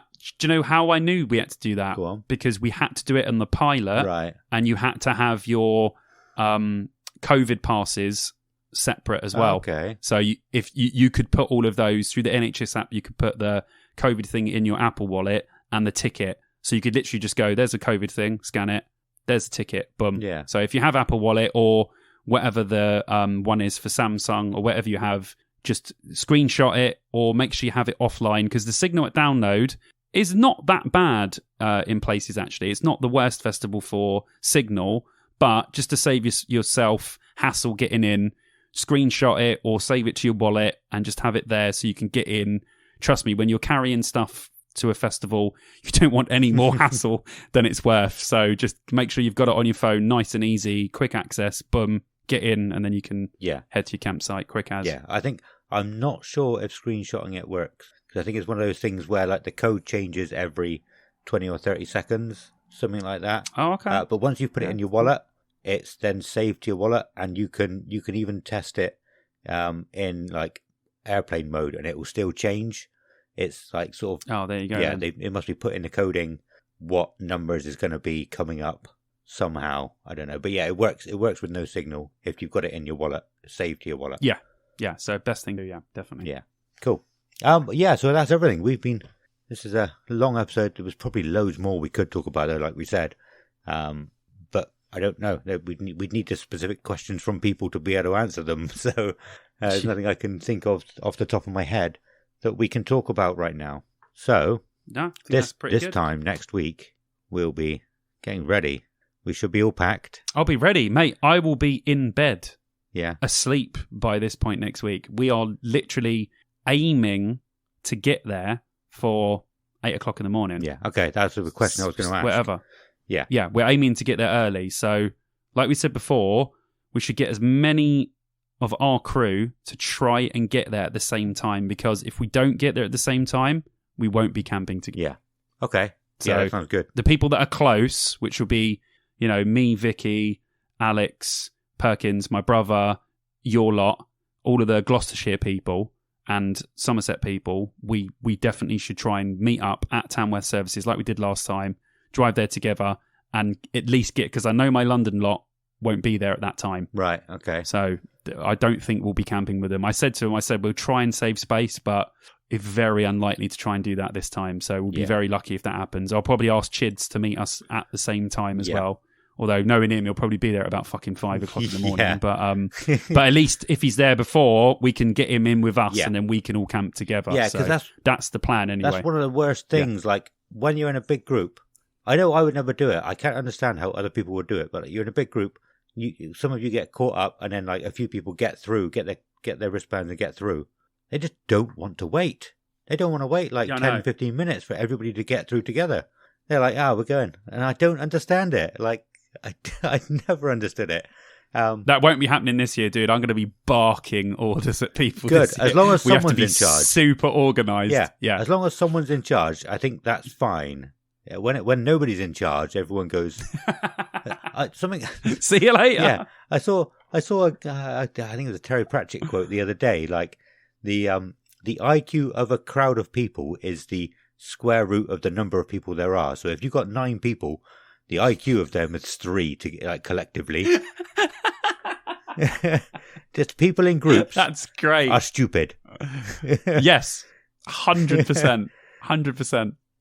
Oh, I love that. That's great. Yeah. But yes, so I'm happy for you to take charge. Okay, well, that's going to be it for this episode. Like I said, there's probably loads we missed out. This has been episode 4 of going over all of the bands that are playing Download, and it's been exhausting, I'll tell you that. But we've got one more to come out. We've got one more to come out before Download, which will be the morning of Download. I know we've just been chatting. We're going to be heading off quite early in the morning, so I'll probably set it up to release around midnight Tuesday night or 1 o'clock in the morning, Wednesday morning, just so people can listen to it if they are heading off early. What else? But yeah, we've got to go. This has been a long time talking for this one, so we need to go. We really appreciate you all listening. Really appreciate everything you do for us, everything, all of our listeners. We have grown beyond our expectations massively. We Jacobs posted in the Discord the other day, we had reached number 19 in the Spotify charts. Mental. Yeah, and you were right. You were right last time. It was 32, not 34, like I said. Number 19 in the Spotify top music charts. So thank you all. Thank you all for listening. Absolutely amazing. We still want to go higher, but we appreciate you all. We appreciate you. Anyway, come and join us in Discord. We have loads of awesome chats in the Discord. About everything, anything and everything. You've been talking about football recently. If you're not into football, we've got a food channel. You can come and talk about food. Talk about whatever you want. Gigs that are coming up, not necessarily just about Download. So yeah, we're growing a really awesome, like small little community where everyone gets on, and we're really enjoying it. So we want to say thank you to them as well, actually, while we're here. Yeah, thank you for being part of the Discord already, all of you. Yeah. Patreons, we have to thank the Patreons, James Harrison, Alexander Toon, and Jacobs. Really appreciate everything you've done, everything you're doing. We put every penny back into the podcast that we get. So if anybody else wants to join the Patreon, you can find all the links to everything we do, including the Patreon, in the episode show notes. Thank you all for listening. It's not long now until Download. It's like a week. We spend all year talking about this, and it's coming up a week away. So it's amazing and daunting. Exciting. It's going to be a long, busy weekend trying to, I suppose, kind of work it as well. Like, I don't know. Yeah. Oh, it's going to be great. Yeah, I'm looking forward to it. But if you're not going to listen to the Wednesday morning episode, you should. But if you're not, thank you. Thank you again. This is an awesome run of episodes. And we look forward, we hope you join us after Download to hear our reviews of what we think. We did it in 2 episodes last year. It might be more this year.